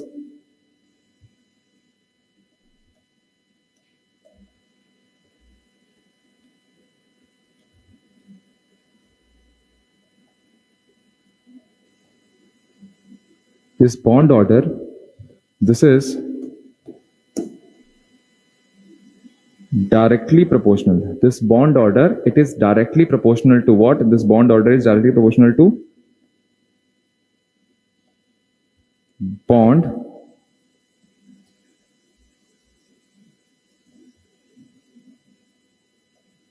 strength, and also directly proportional to, you can say,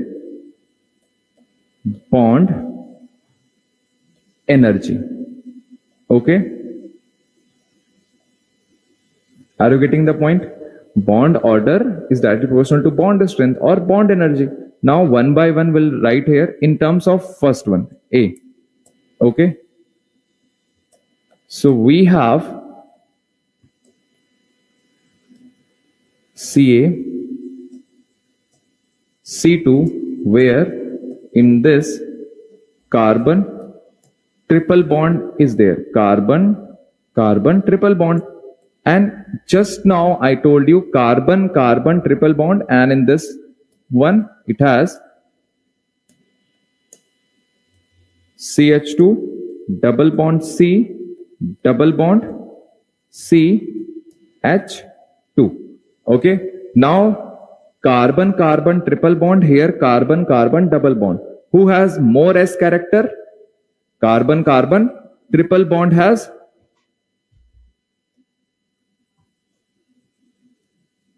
more S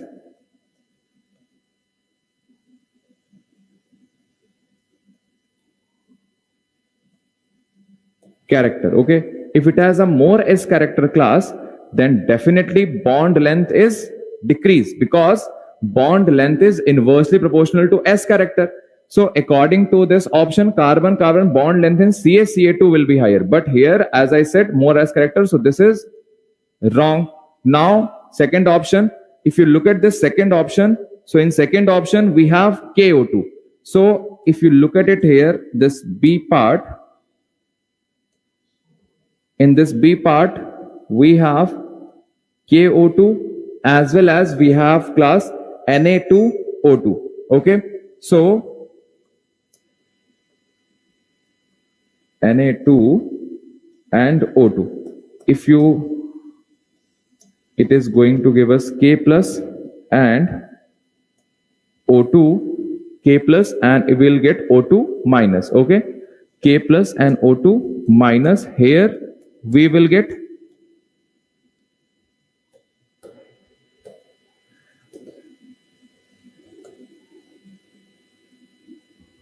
Na, that is our Na2. So we will get Na, that is our 2Na plus, and O2 2 minus. Okay, that is 2Na plus and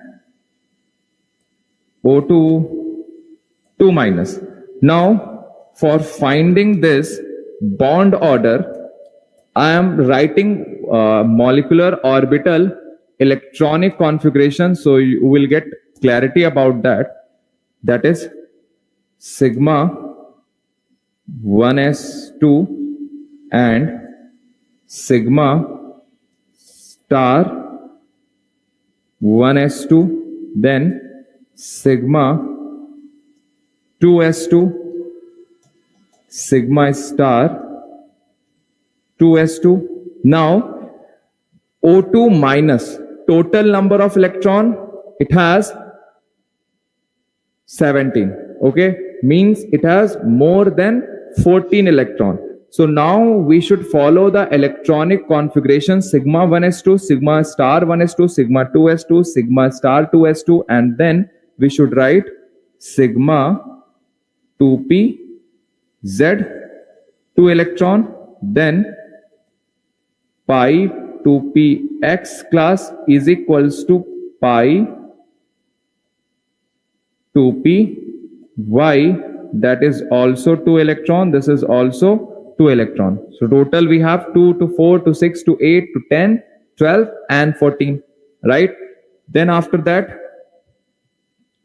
class we have to write pi star 2px is equals to pi star 2py. Okay, and sigma star 2pz. Okay,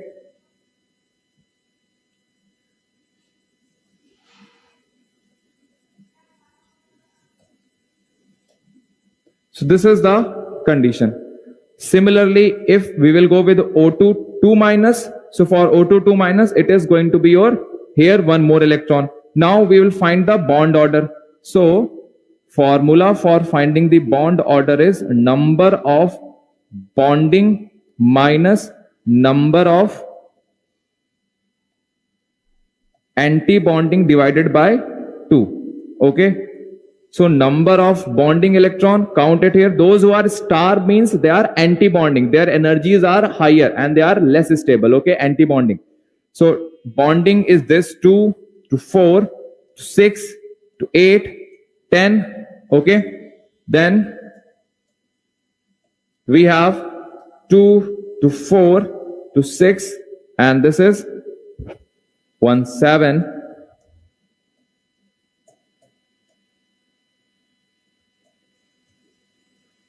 Okay, then after that when we find, so we will get the bond order 3 by 2, that is 1.5. Okay, for that it is total your 18 electron, one more, so 10 minus 8 upon 2, that is going to be 2 by 2, that is 1. Now who has lesser bond order? Here bond order is for O2, that is 1.5. here bond order we are getting 1. So lesser bond order, more the bond length. So according to the option, oxygen bond length in KO2 is what? KO2 will be more bond length. Okay, just now you have seen bond order 1.5 and here it is 1. So this is also wrong. Now here oxygen bond length in O2 PT F6 minus. O2 PT F6 minus, that we have to dissociate class. So after doing this, writing it here, that is O2 and PT F6, if we will break, so we will get O2 plus and PT F6 minus. Okay, because KO2 we have already done. Okay, now KO2 bond order is 1.5 and O2 plus bond order if we will get, then little bit clarity will get. So now O2 plus means total we have how many electron? 15 electron. So definitely there will be 2 to 4 to 6 to 8 to 10, 12, 14 and there is a one more electron, that is 15. Okay, so now we have to calculate the bond order for this O2 plus. So O2 plus, then we will get 2 to 4 and 6 to 8 to 10. So this is 10 minus, okay, we will get 2 to 4 and this one. So now that will be 2.5. So now tell me bond order is 2.5 and KO2 bond order is 1.5, but here it is written oxygen bond length will be more. Bond length will be more in O2 P2 F6. Is it true? No, because bond order is high, so bond length will be less. So that statement is also wrong. Now the last statement, N2 bond energy, because N2 has a bond order, total it has 14 electron and N2 has a bond order here 3. Okay, more the bond order, more will be bond energy. Okay, so according to that, option D is appropriate and correct also. Okay, so this question is clear, class. Can we proceed? This part is clear. Okay, now we will move to the next question.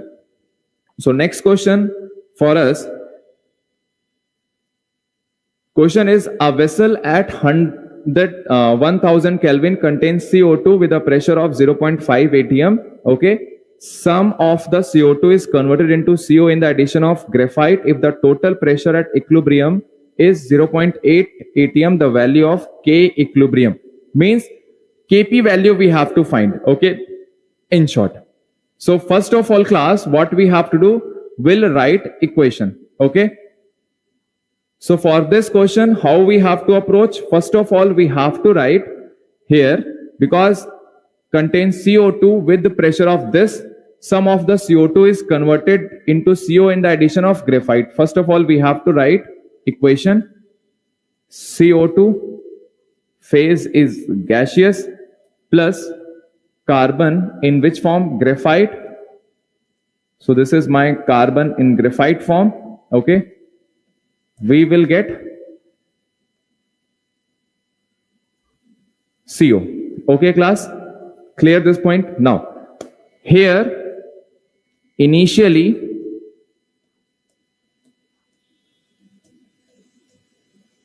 we have CO2, that is 0.5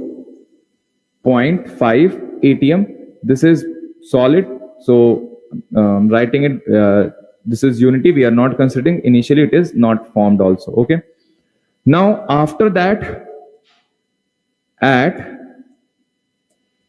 equilibrium, equilibrium, so from CO2 0.5, some of the CO2 converted, so 0.5 minus X. Okay, 0.5 minus X, and solid part we are not going to consider in equilibrium, we'll take as a unity. Okay, so now from some of the portion converted into this one as a 2x. Okay, now we can say here total pressure at equilibrium. Okay, as we are writing na total moles at equilibrium, so we can in terms of Kp, okay, we can write here total pressure at equilibrium class. Okay, so when we have to write total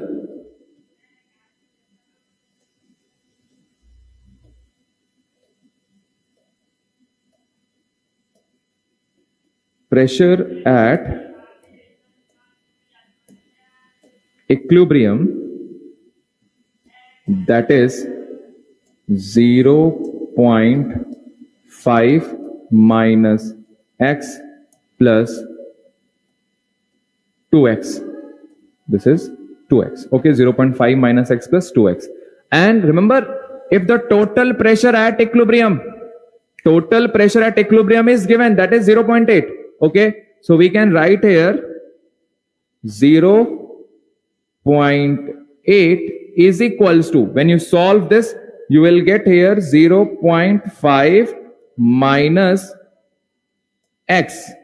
Okay, clear class?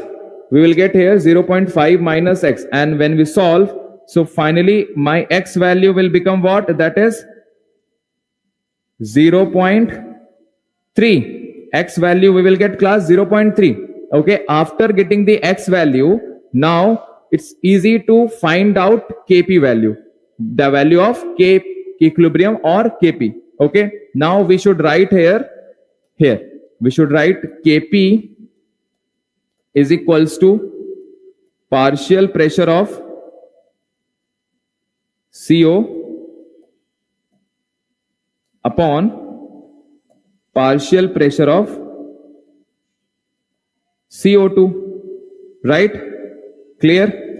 So partial pressure of this one, CO value we have to write class. So during this value, it is, we have to write 2 into 0.3 into 0.3. Okay, then we will get here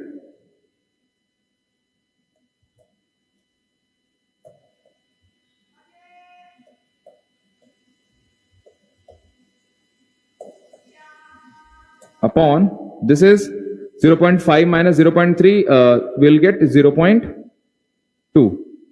Okay, now we have to solve this part. When we solve this numerical part, so class, after solving, what we are going to get, we'll get here 0.36 on this one, we'll going to get this one 0.2, and when we solve, we'll get this one 2. So finally, after solving, we'll get 1.8 ATM, because Kp value we have to find and its unit we have to measure in ATM. So 1.8, is there any option? 1.8, yes. So option C is correct. Clear this question, class? Okay, now we'll move to the next question.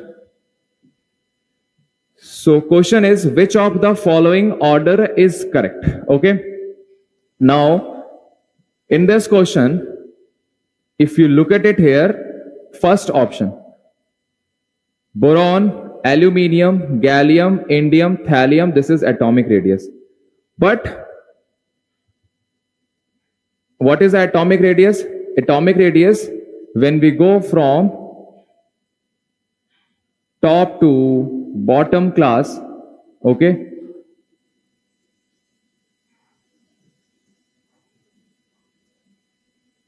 when we go from top to bottom, what we are going to see?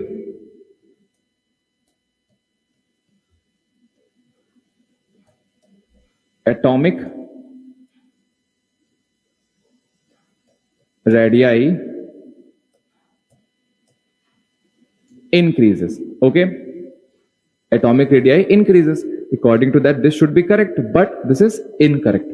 Reason is, here atomic radii increases because number of shells are increasing. Okay, number of shells are increasing continuously, so atomic radii is increases. That also I'll write. Reason is number of shells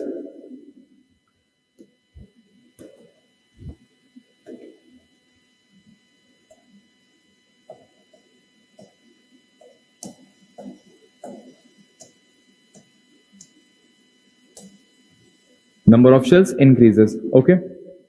Now, what's the problem in this option? The problem here is, look at this gallium. Okay. This gallium, we are boron, aluminium, gallium, indium, and thallium. Okay. So that is boron, aluminium, gallium, indium, and thallium. So class, in this particular order, so that is 5, 13, okay, that is 31, and then indium and thallium is there. Now we should target this gallium, because gallium is come after zinc. Okay, here zinc is present and atomic number is 30 class. Okay, so now here there is a D subshell present, okay, in gallium. If D subshell is there, so there is a poor shielding effect. Okay, Z effective is strong here. If Z effective is strong, so what we'll get, because of the effective nuclear charge, okay, here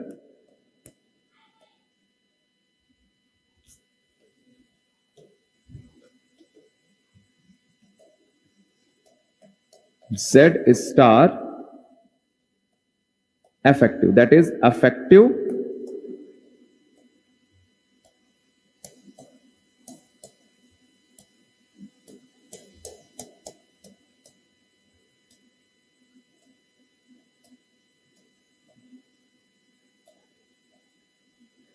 okay, this is my effective nuclear charge. So here effective nuclear charge is high in case of gallium. If effective nuclear charge is high, so radii is going to decrease. Okay, so in that such situation, the correct order is boron.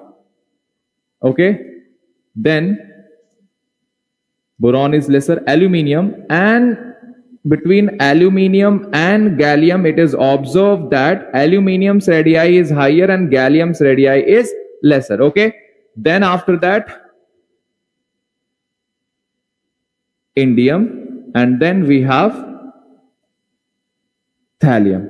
Okay, so according to that, this option is wrong. Okay, now come to the next option, that is electronegativity. Okay, so in terms of electronegativity is also affected by same parameter, that is Z star effective. Okay, that is effective nuclear charge. Okay, so more the effective nuclear charge, so here electronegativity is also high. Now here it is written boron is definitely correct, but in terms of aluminium and gallium, again exception. And here you know that effective nuclear charge in terms of indium and thallium has F subshell. Thallium has F subshell class. So because of this F subshell present in thallium, okay, because of F subshell present in thallium, its effective nuclear charge is so high. Okay, because of the effective nuclear charge, its electronegativity is high. So the right order for this option D, that electronegativity, this is for radii order.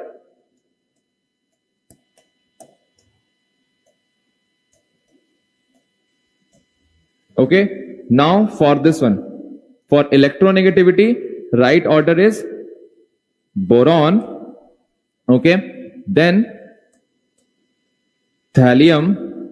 Okay, first we have to write our boron, then after that thallium, then indium. Okay,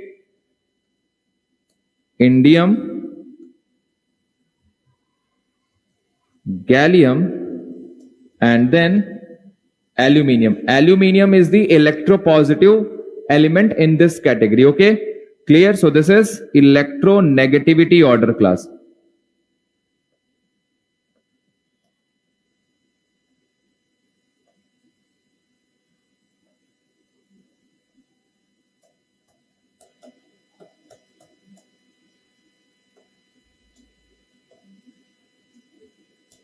This is the correct electronegativity. So now this option is also incorrect. Now for ionization energy, so for ionization energy, again same reason, that is Z star effective. Okay, effective nuclear charge is high in such situation. So now this, after boron, this will come here. Okay, then after that we have to write gallium, aluminium, and then indium. But ionization energy, we know that what is ionization energy? Amount of energy required to remove an electron from isolated gaseous element atom. That is my ionization energy. Now when we go from top to bottom, ionization energy, when we go from top to bottom, ionization energy is decreases. But ionization energy also affected by Z star effective and shielding effect. If poor shielding effect, so nuclear force of attraction, effective nuclear charge increases, and because of this effective nuclear charge, I have to provide more amount of energy to remove that electron. Okay, clear? Because inner electrons, they do not repel the outer one, so because of that, poor shielding effect will be there, and the order of poor shielding effect is S, then P, then D, then F. Okay, so now here the right order should be for ionization energy, that is boron. I am writing it here, boron. Okay, then thallium. Okay, then after that, after boron, thallium, then we should write gallium. Okay, then aluminium, and then indium. This is correct order. This one, that one I am writing. So this is also incorrect. So only one option is correct. That is which one? This option is appropriate, option B. Okay, ionic radii here, B plus 3, Al plus 3, Ga plus 3, indium plus 3, and thallium plus 3. Okay, clear to all of you, class? Because more the number of protons, they immediately try to pull that lesser number of electron. Okay, so here in such order we have to go with this. So right answer is option B. Now we have, class, next question. What volume of 0.2 normal KMnO4 solution is needed for the complete combustion with 6.64 gram Fe 0.9 O 1.0 in acidic medium? The percentage of Fe plus 3 in Fe 0.9 O 1.0 is 30%. Okay, so now, class, for this question, how we have to approach? Okay, so now in this question, class, first of all, we have to aware about that this is not a proper stoichiometric value given for this particular compound. Okay, this is actually FeO. Compound is FeO, class. Okay, clear? Now for this particular compound, we have to say in FeO, listen now, in this compound Fe 0.9 O 1.0, that contains ferrous Fe plus 2 and Fe plus 3 also. Ferrous and ferric both are present. Okay, and now this point is clear. So now come to this KMnO4. This KMnO4, class. Okay, this KMnO4 is oxidizing agent and it oxidizes. Okay, this is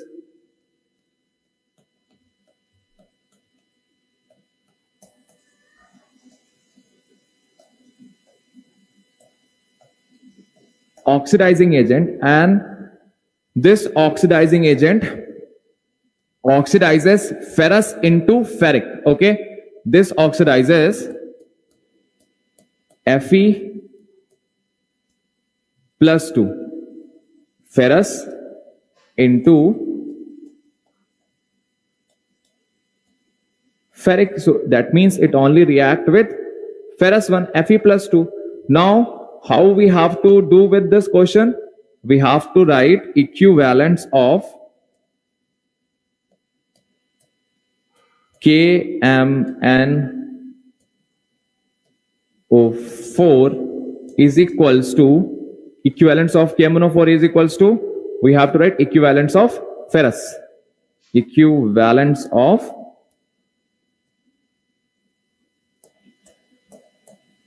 Fe plus 2. Okay. Now equivalence of KMnO4, that is 0.2 normal. Okay. Now in 0.2 normal, that is volume they are asking. What volume? So we can write normality is given 0.2 into V is equals to 0.2 into V is equals to equivalent of ferrous. Now for equivalent of ferrous, so if it is not given, we should write number of this 6.64, and now mass is given, molar mass.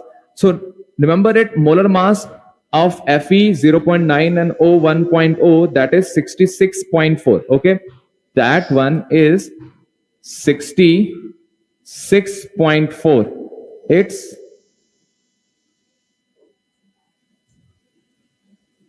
molar mass. Okay, so now we should write here 66.4. okay, after that class, here that number of electron, see n value, n factor. So now number of electron from ferrous to ferric, that is 1 electron. So n value we have to write 1. Okay, and here in acidic medium, the percentage of Fe plus 3 in this, it is Fe plus 3 in this one, so that is 30%. So remaining Fe plus 2 is 70%, that is 0.7. That we have to write 0.7 class. After that, when we solve this equation, volume we will get, now we have to solve, that is 0. This is 0.7 class. Okay, now when we solve this equation, so finally V value we will get, that is 0.35, but our answer is given in milliliters. Now we have to multiply, so finally we will get 350 ml. Okay, so right answer is 350 ml for this question option. So option D is correct. Clear this question class? Now we'll move to the next one. So next question in front of us, that is, which of the following gives meso compound as product? Okay, so first of all, in this reaction, if you react, this is osmium or oxide OS4 in presence of sodium bisulfite NaHSO3. So we will get CH3, and now here CHOH, single bond, CH2 OH. Okay, clear? Now class, this product is here, which of the following gives meso compound? So this is not my meso compound, this is my racemic mixture.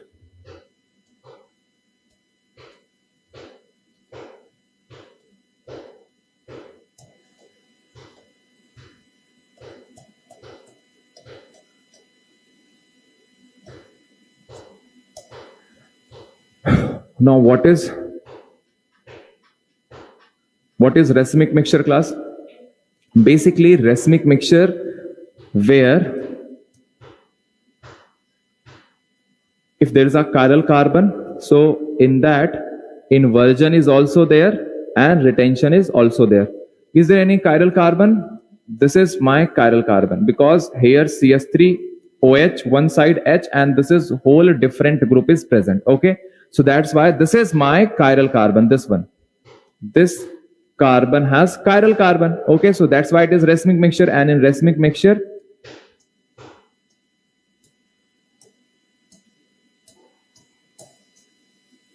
inversion and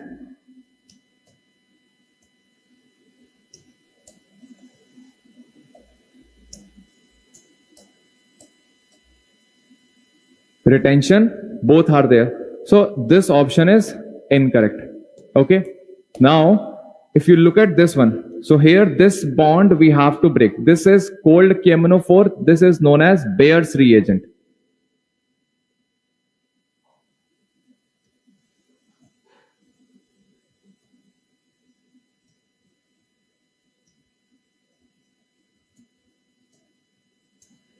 Okay, if this is my Bayer's reagent class, so here what we are going to get, OH on same side. If OH on same side, this we will get this one.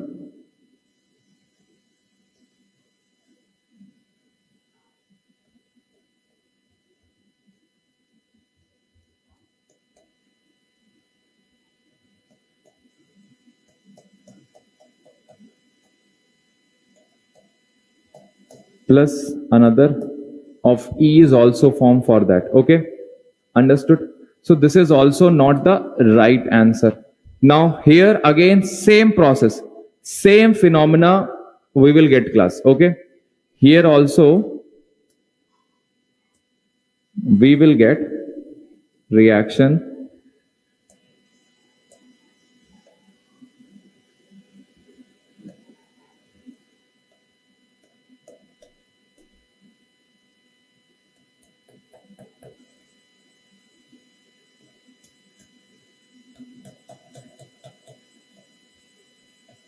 okay, but this is also not my meso compound. Okay, clear students?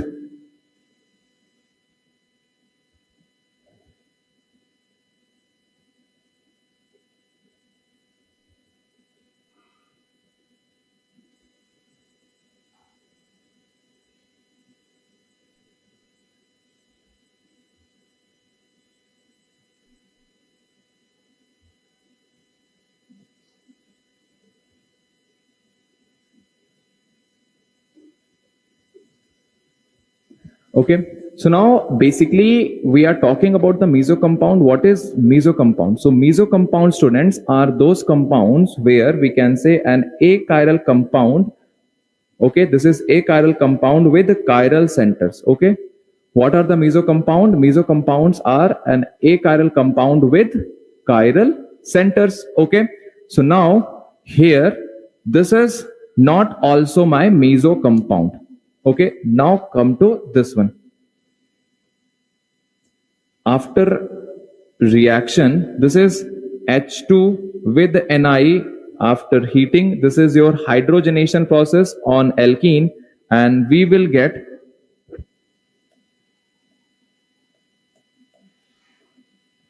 CH3 and CH3.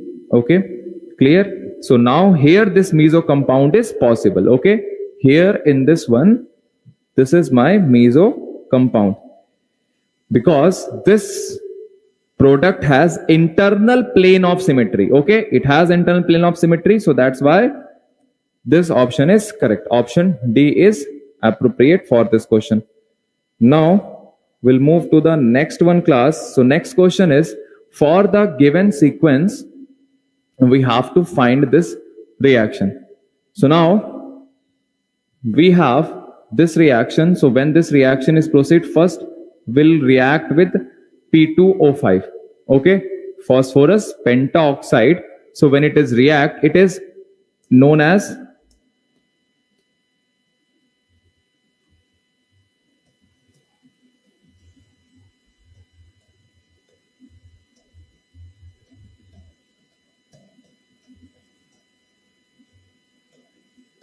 dehydrating agent. Okay, it is my dehydrating agent. What is the dehydrating agent? It take out water molecule.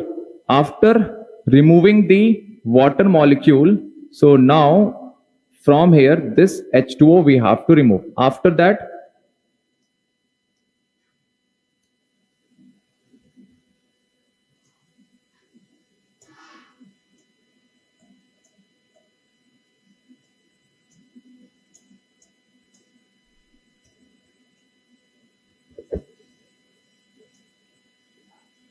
Okay, this product we will get after getting this product class. Now reaction is saying NH3 and heat is also formed.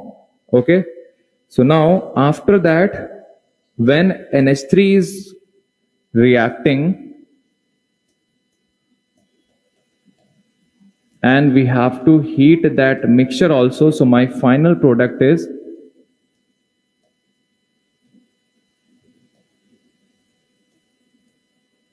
C double bond O, C double bond O, N, H. Okay, clear? Clear to all of you? This product I will get. So this is very basic reaction. So now this option is not correct. This option is not correct. Is there any option? Yes. Option C is appropriate for this question. So option C is correct, class. Now, question number 14 is saying orthonitrophenol is less soluble in water than as compared to para and metanitrophenol. The reason is, so first of all, we have to draw orthonitrophenol. Okay. So if you look at it here, this is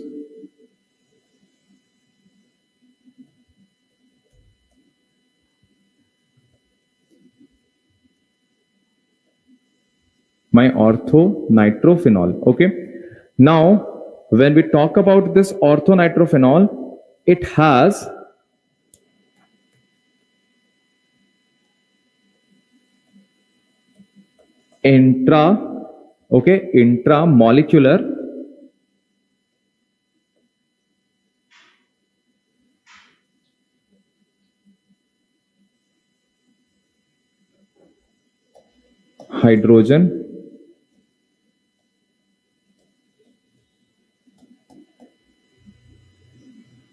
intramolecular hydrogen bonding.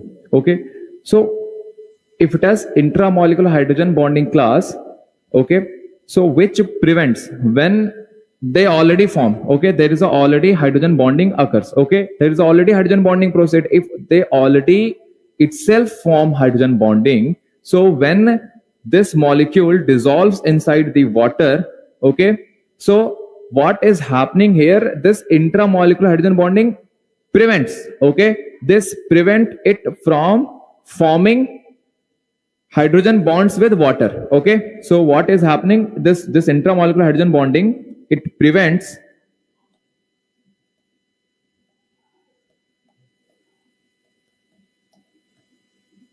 to form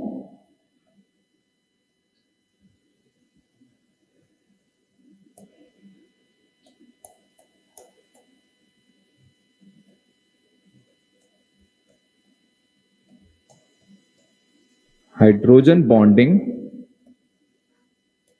with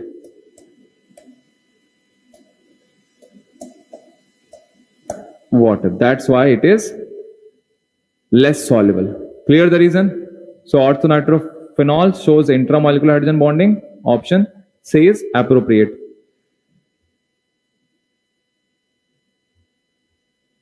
So next question, that is question 15, is saying CONH2 is reacting with P2O5, okay, and second with Br2 plus KOH, okay, and after that we will get CSCl3 plus OH minus, okay, clear? So first of all we should react this one. So P2O5, just now at the back we have seen that P2O5 is worked as a dehydrating agent. If it worked as dehydrating agent class, definitely water molecules is going to remove, as here we will remove the water molecule and we will get, that is CN, cyanide. Okay, clear? So this is P product. Now for Q, first reaction, remember this is Hofmann bromide degradation, carbon number change. The first one is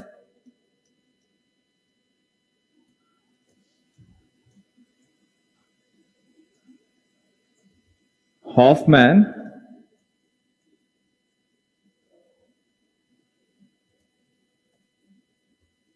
bromide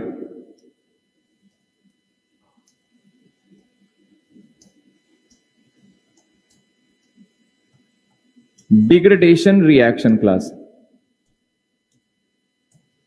First one.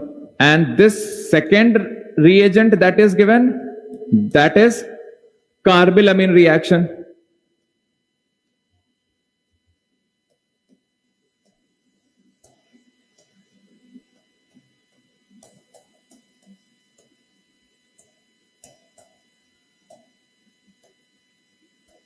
Okay, this is my carbylamine reaction for isocyanide test. Now, during this reaction, so first product for Hoffman bromamide degradation, only you have to write, I'm telling you one trick. Just remove this one, okay? CO part, okay?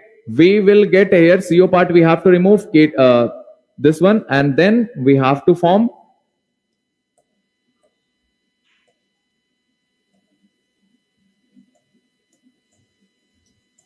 NH2. Aniline is formed class with this reaction after completing. Now after aniline formation, this reagent will come, that is CH-Cl3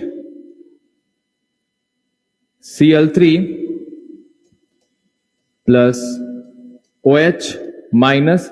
Here this is carbylamine reaction. So in carbylamine reaction, reaction intermediate, that is dichlorocarbene will form. Okay, after that final product, this is carbylamine is isocyanide test. Okay, so now my final product will be isocyanide.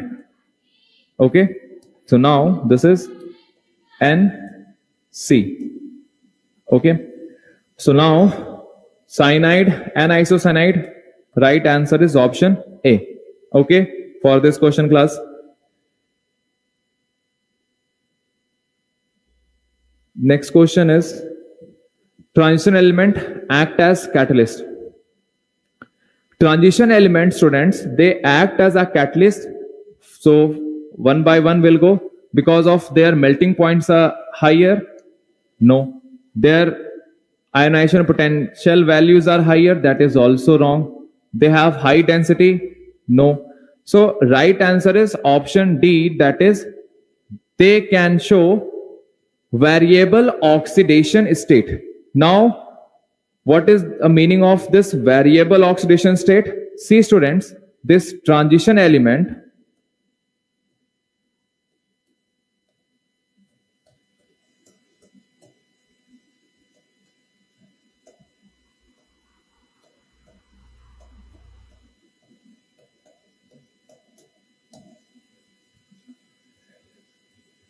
have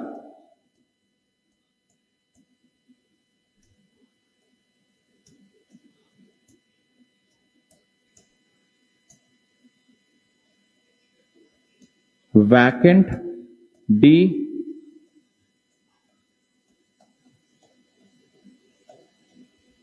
orbitals. Important point. They have vacant d orbital. Okay. So along with the vacant d orbital, there is a you know that along with that one more point, vacant d orbital, as well as their these transition elements. Okay, they have large surface area. Their surface area also huge.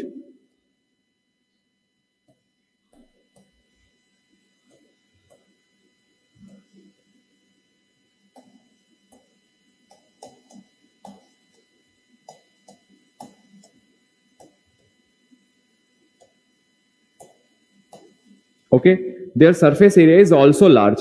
So now actually what is happening, let us assume this is my transition element, iron or manganese. Okay, so now they have a small voids. Okay, so now if any during the reaction, if they use as a catalyst now, so reactants, they fit inside these voids, and without having a high activation energy, they immediately convert these reactant into product. Okay, so that's why, as well as see, because of the availability of vacant d orbital, also they will form intermediates. Okay, they form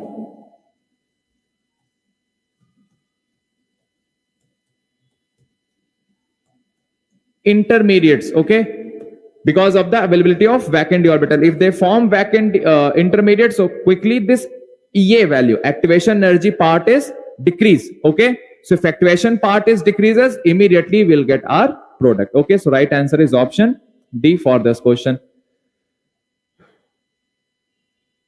Next, maltose on treatment with dilute HCl gives what? So class, first of all, we have to draw the maltose structure. Okay.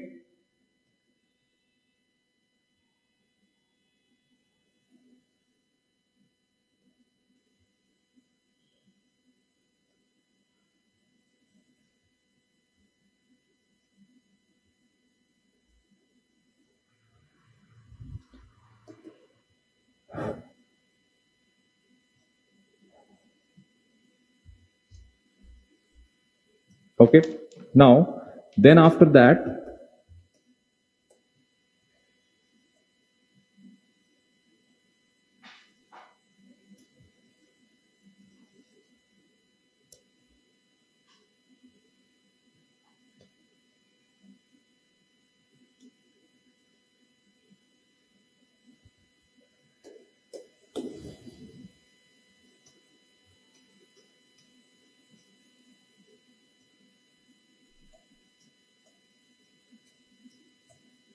okay, CH2OH, and then we have H. Here we have OH, H, okay, and this is my HOH, and then after that class we have OH, this is OH, H, and this is H and OH. Okay, now they have linkage in maltose. Okay, in maltose they have C1, C4,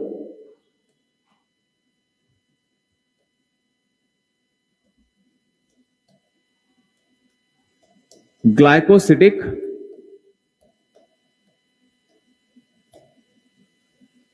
linkage. Okay, C1, C4 glycosidic linkage is present in maltose. Okay, that is my, so this one, okay, this particular molecule is interlinked with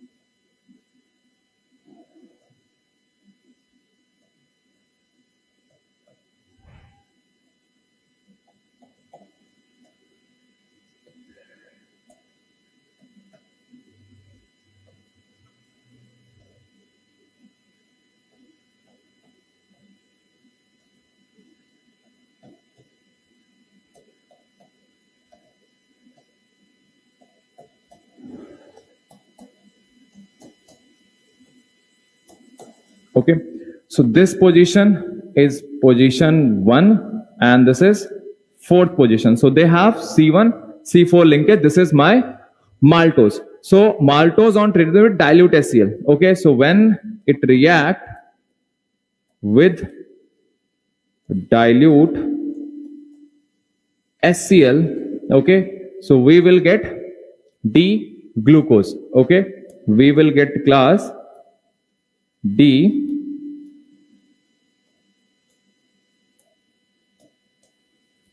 glucose. Simple. This bond is after doing the hydrolysis we'll get, because here actually with the help of D glucose we are getting what? Maltose now.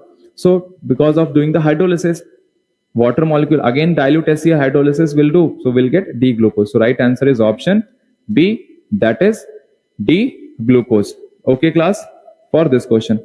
Now we'll talk about next question. So next question is, in which of the following pair of complexes stability of first complex is more then the second one. Okay. So question again, in which of the following pair of complex stability of first complex? First complex is more stable than the second one. So one by one we'll check every option.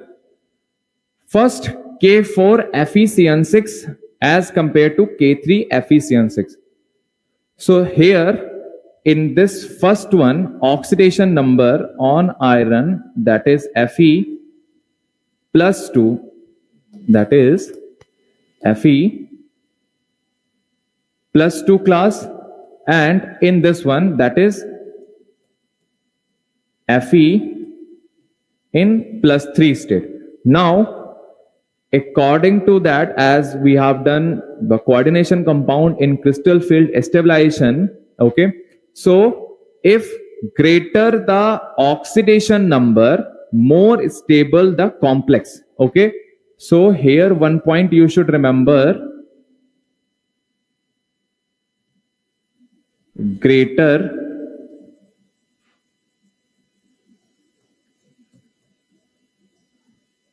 oxidation number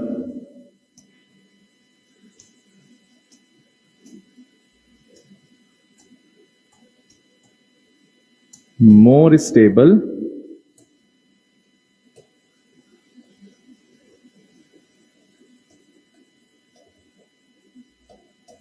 the complex. Okay, so here who has greater oxidation number? This one. So definitely second one is more stable as compared to first, so this is not my answer. Okay, now come to this one, CONH3 plus COCN6 minus. Now between Cn and NH3 plus, what we have to see? Ligand nature. Okay, who has a strong ligand? Where here in this option we have to check strong ligand. So more strong ligand, more strong ligand directly proportional to more stability. Okay.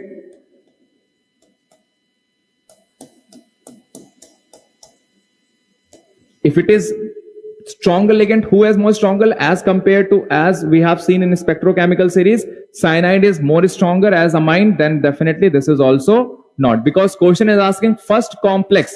First complex should be more as compared to second stability order. Okay. Now, if you look at it here in option D, class, if you look at it here, this EN3 and as compared to EDTA is ethylene diamine tetraacetate, and here ethylene diamine, En is ethylene diamine and this is ethylene diamine tetraacetate. Hexadentate ligand. Okay, this EDTA, this one. This is my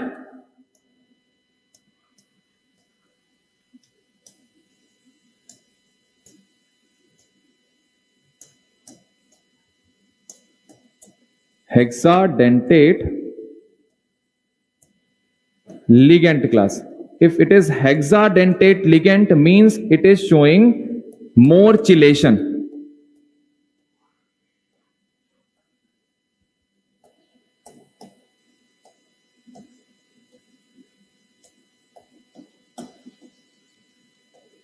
So if it is more chelation, more stable the complex.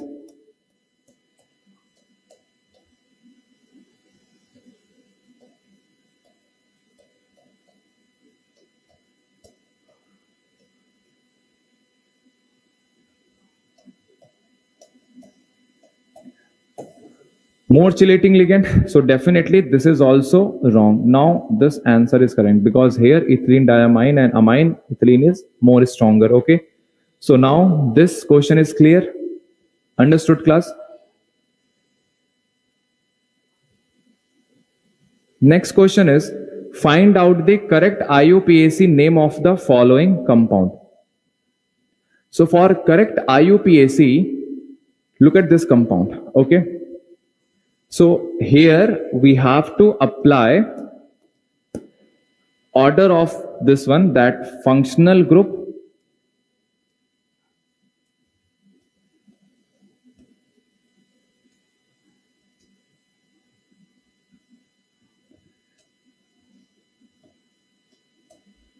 more priority. Then if there is any multiplicity of bond is there,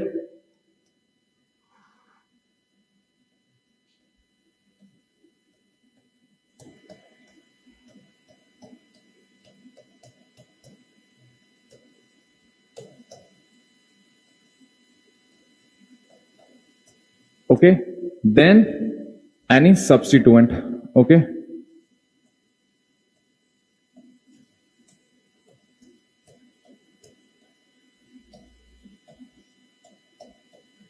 So this order we have to follow, class. Functional group is more priority, NH2. So numbering we have to start from here. 1, then multiplicity bond, double bond is there. 2, 3, 4, 5, 6. This is the IUPAC concept. So you should follow this one. That functional group order, multiplicity of bond, then is there any substituent, then we have to give that one. Okay, this is a priority order. So now for this compound, IUPAC name, and then after that, after getting the concept, after doing the numbering, we have to do the IUPAC in alphabetical order also. So between chloro and methyl, C comes first in alphabet. So we should write 6 chloro, 6 methyl, cyclic compound, cyclo, hex, 6-membered ring. Third position double bond, 3 in, 1 amine. So right answer is option C, class. Okay? Understood? Next one. Next question is, that is C2H2 with red hot tube react with A, okay, and we will get A product. This A product react with Cl2 in presence of sunlight or high temperature, we will get product B, and then this even product A also react with Cl2 in excess, we will get in presence of aluminum chloride, dark cold. So now C2H2, that is your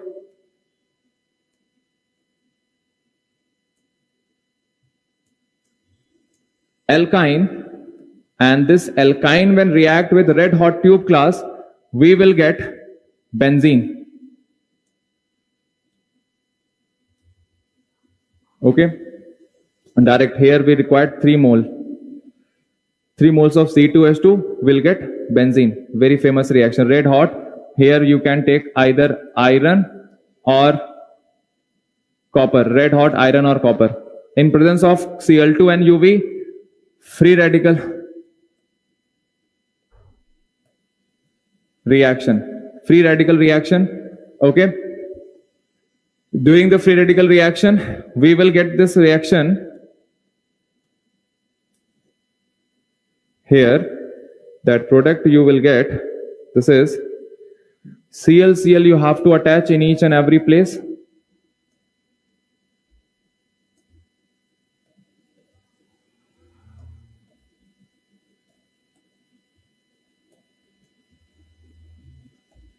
Okay, so this is my product B. So definitely this is not answer. Now with the A, chlorine in excess you have taken in presence of aluminium chloride. So when we take this, so my reaction will be Cl, okay,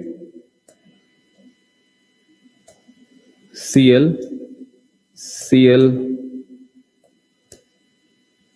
and this one. Okay, so dark cold. So this is not the answer. And when it goes to this one, here product, this, which product they are asking first? B. So this is not B. B is this and C. So right answer is option C. Direct question, class, it is. Okay.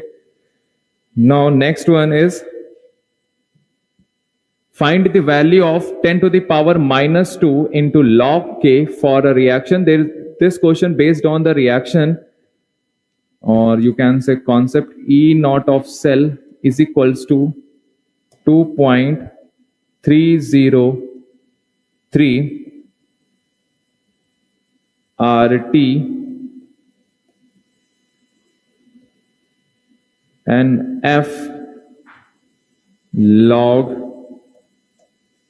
K equilibrium. Okay, clear class? This is 2.303. okay, now after that E naught cell we have to find. So with respect to y plus y2 value is given and H plus. Okay, so E naught of cathode minus E naught of anode. So this is 0 and this is minus 2.955. So we will get E naught cell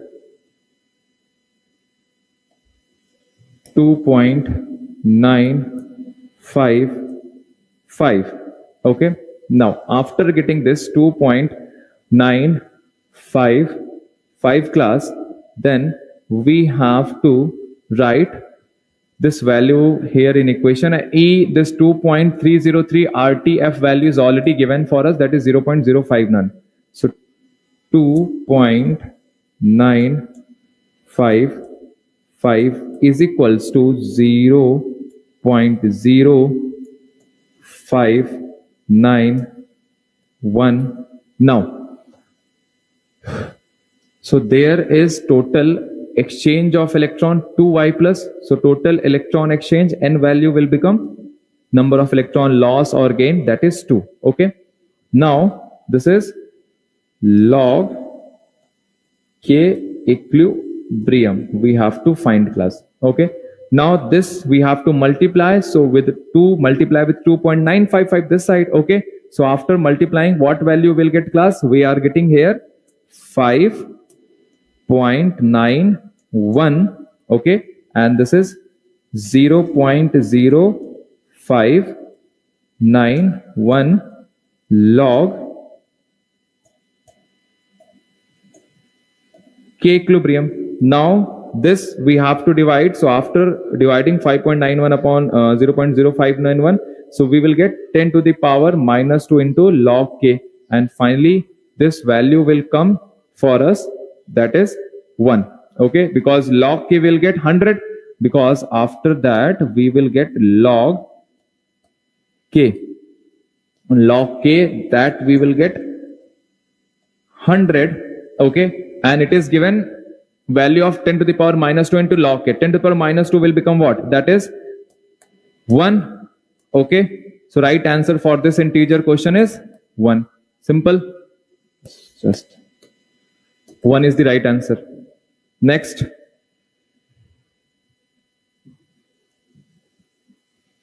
so class, next question is the pH of 0.05 molar ammonium sulfate is given. Kb value NH3 is equals to 10 to the power minus 5 log base 10, 5 is equals to 0.69 they have given.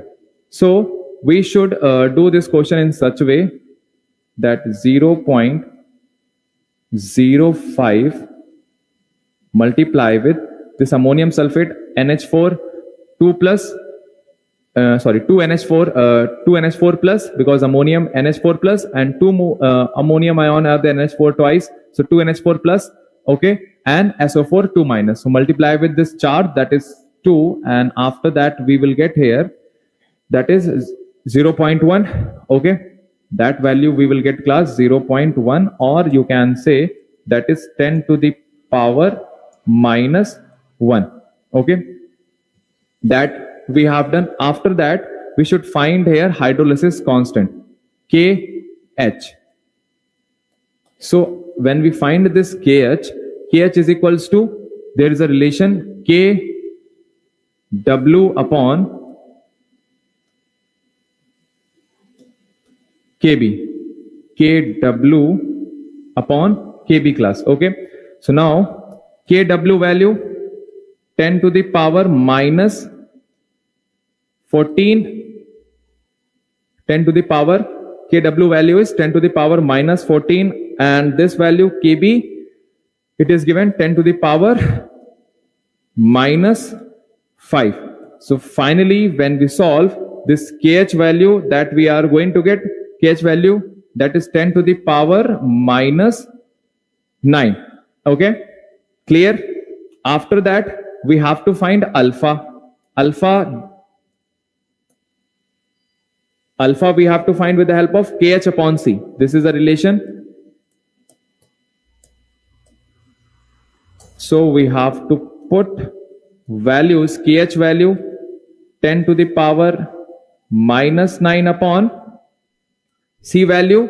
This is concentration value that you got, 10 to the power minus 1. Okay class, 10 to the power minus 1 you have to put, because kh value we got here and concentration here. Now after this there is a one more relation. After that we have to find h plus. So h plus will become under root this whole we have to put after putting 10 to the power minus 9, 10 to the power minus 1. So we will get 10 to the power minus 5, and pH is equals to minus log of h plus.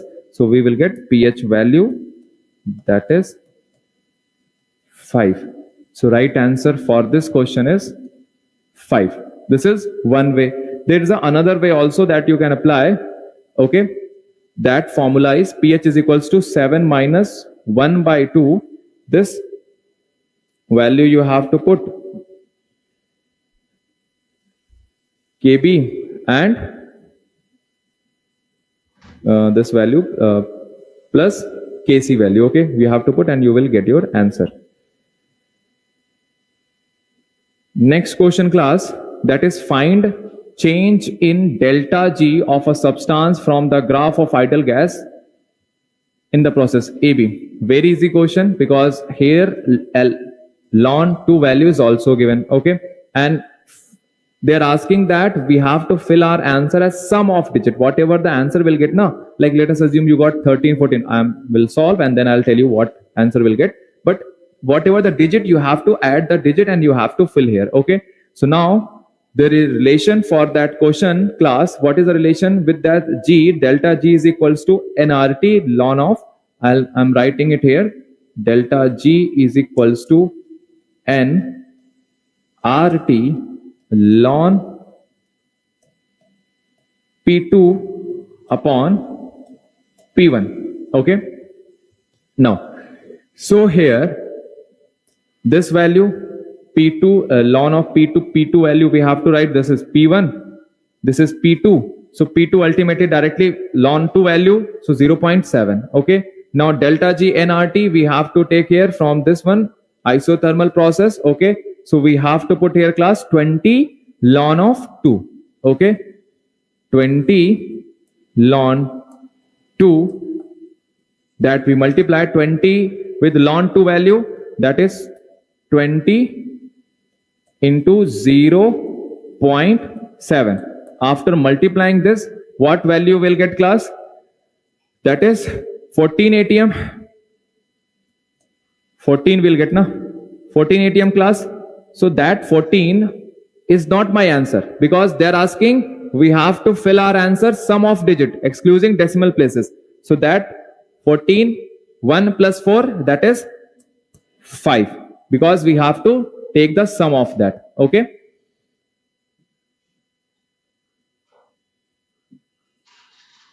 next question class, next question is count the polar molecule.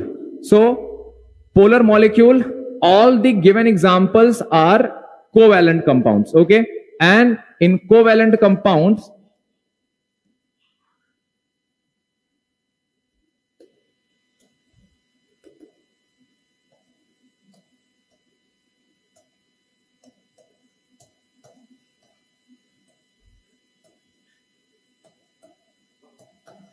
we can check the polarity by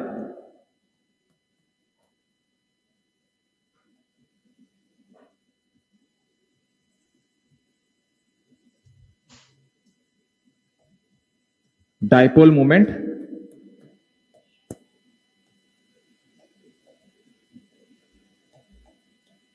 To check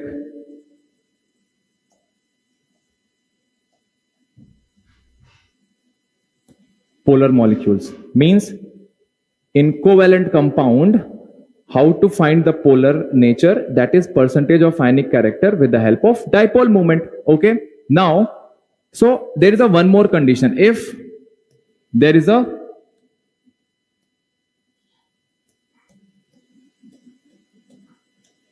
symmetry class, if there is a symmetry, students, okay, if there is a symmetry, okay, symmetry means, let us take an example of PCl5. So Phi, Cl, Cl, Cl, Cl and Cl. This is my symmetrical molecule. So here my dipole moment mu is 0. If dipole moment is 0, it is non-polar. It is non-polar. If it is non-polar, definitely this is not my answer. One more thing you should remember, one more thing for class dipole moment. If LP means lone pair present,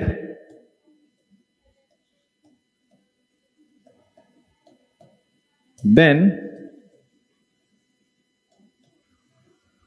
polar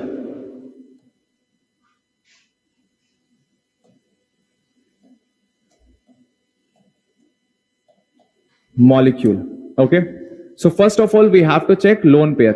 Let's check SO2.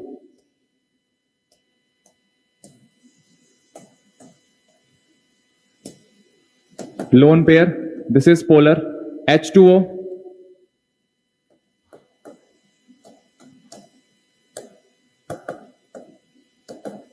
This is also polar. XeF6.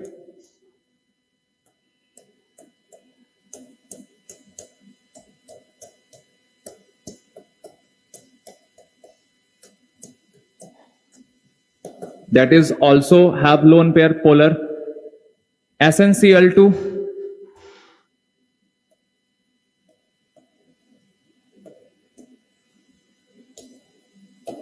That is also lone pair polar. Now PCl5 is not polar. CO2 structure. So CO2 structure class, this is double bond O, double bond O. Okay, that is also symmetrical, non-polar in nature. BeF2. So for BeF2 students, that is also symmetrical, non-polar. BF3. So for BF3,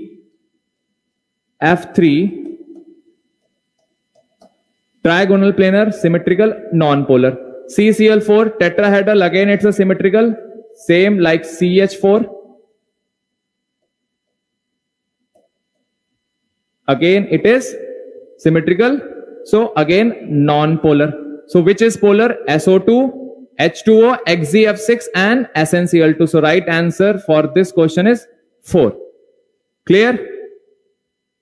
Polarity is clear, class. How we have to check polar nature in covalent compounds? Next question is, A is reacting with H2PD in presence of calcium carbonate, will get B. B is reacting with Br2CCl4, we will get H, Br, HCS3, CS3. Okay.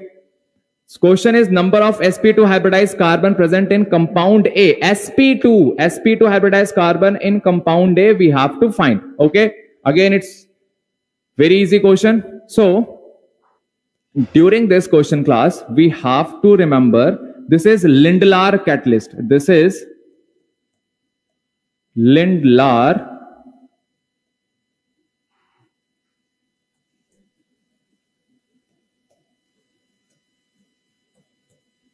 catalyst, and here calcium carbonate is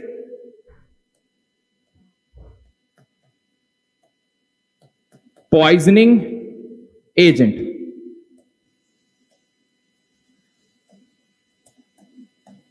Now what is poisoning agent? Poisoning agent means to control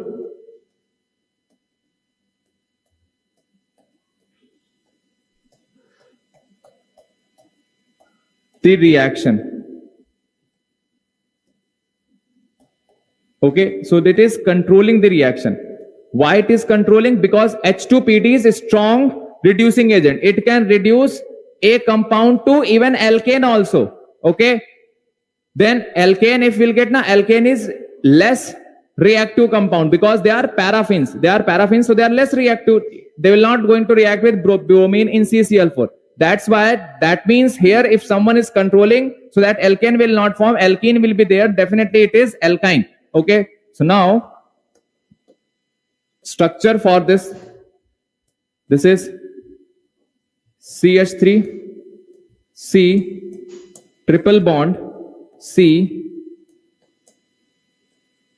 CH3, H2, PD, Ca, CO3, we will get class CH3, CH, double bond, CH, CH3, and then this Br2 is react, and we will get this compound, this one. Okay, so now number of sp2 hybridized carbon we have to find. So this is 4 sigma bond, sp3, there is 2 sigma bond, sp, there is 2 sigma bond, sp, this is 4 sigma bond, so sp3. sp2 hybridized carbon is there in compound A. This is my compound A, this one. Is there any compound? No. So right answer for this question is option. Sorry, here we have to fill answer 0. Okay. So now class, I have done this discussion. I hope all the question is clear to you. Thank you everyone. Thank you for time. Good day. Okay, so start with the first one then. First one. So in this question, as you can see, there is a matrix. Okay. And these are the determinant values. A1 determinant, A2 determinant, and so on up to A300. A1 means you have to put lambda equal to 1. A2 means you have to put lambda equal to 2, and so on. Okay. And then we have to add all of them up to 300. So what we will do here is, rather than finding each and every determinant, why not find determinant of this matrix only? So we are having A lambda equal to, I'm writing the determinant now, like the determinant of A lambda like this. Okay, I can write this one as sigma A lambda determinant, where lambda is varying from 1 to 300. Like this I can write. Okay, so A lambda will be lambda, lambda minus 1, then lambda minus 1, and then lambda. Let's multiply. It will be this minus this minus this minus this. It will be lambda square minus lambda minus 1 whole square. So if I'm not wrong, it will be 2 lambda minus 1. Simple calculation. Yes, 2 lambda minus 1. Now I have to apply sigma on this 2 lambda minus 1. Okay, where lambda is varying from 1 to 300, because when I will put lambda equal to 1, it will be determinant of first A1, then it will be determinant of A2 when lambda is 2, and so on. Okay, so I can write this one as, we can split sigma in case of summation and addition. So it will be 2 times of sigma lambda minus sigma 1. Very interesting. Okay, where lambda is varying from 1 to 300. Here also lambda is varying from 1 to 300. So we know that it is nothing but sum of first 300 natural number. So the value, the sum will be 2 into 300. We know that the sum of first n natural number is n into n plus 1 upon 2. So I'm using that formula. So n is 300, n plus 1 will be 301 upon 2 minus, when lambda will be 1, this will be 1. Lambda will be 2, again it will be 1. So it is nothing but 1, 1, 1, 1 up to 300 times. So it will be nothing but 300. 1 written 300 times, that is why 300. Now I can cancel out this 2. So from here I can take 300 common. So I will have 301 minus 1. That is 300, and outside also we are having 300. So it will be a square of 300. So answer is option B. Okay, this is how we will solve. Now coming to the next one. Okay, so the answer is 300. Now coming to the next question now. Question number 2. So in question number 2, I am having a ellipse x square plus a square plus y square upon b square equal to 1, where a is greater than b, means it will be a horizontal ellipse. So let's draw, not required, but still we can draw. So like this is that ellipse. Now I have to draw a ellipse which will be passing through the foci of first of all the extremity, okay, whose vertices I have to write down a ellipse s equal to 0, which will be having vertices at the extremity of minor axis of this given ellipse. So we know that these are the extremity of minor axis, means it will be 0 comma b, and this point will be nothing but 0 comma minus b. Okay, so the ellipse will be like this. The ellipse will be like this. Any doubt?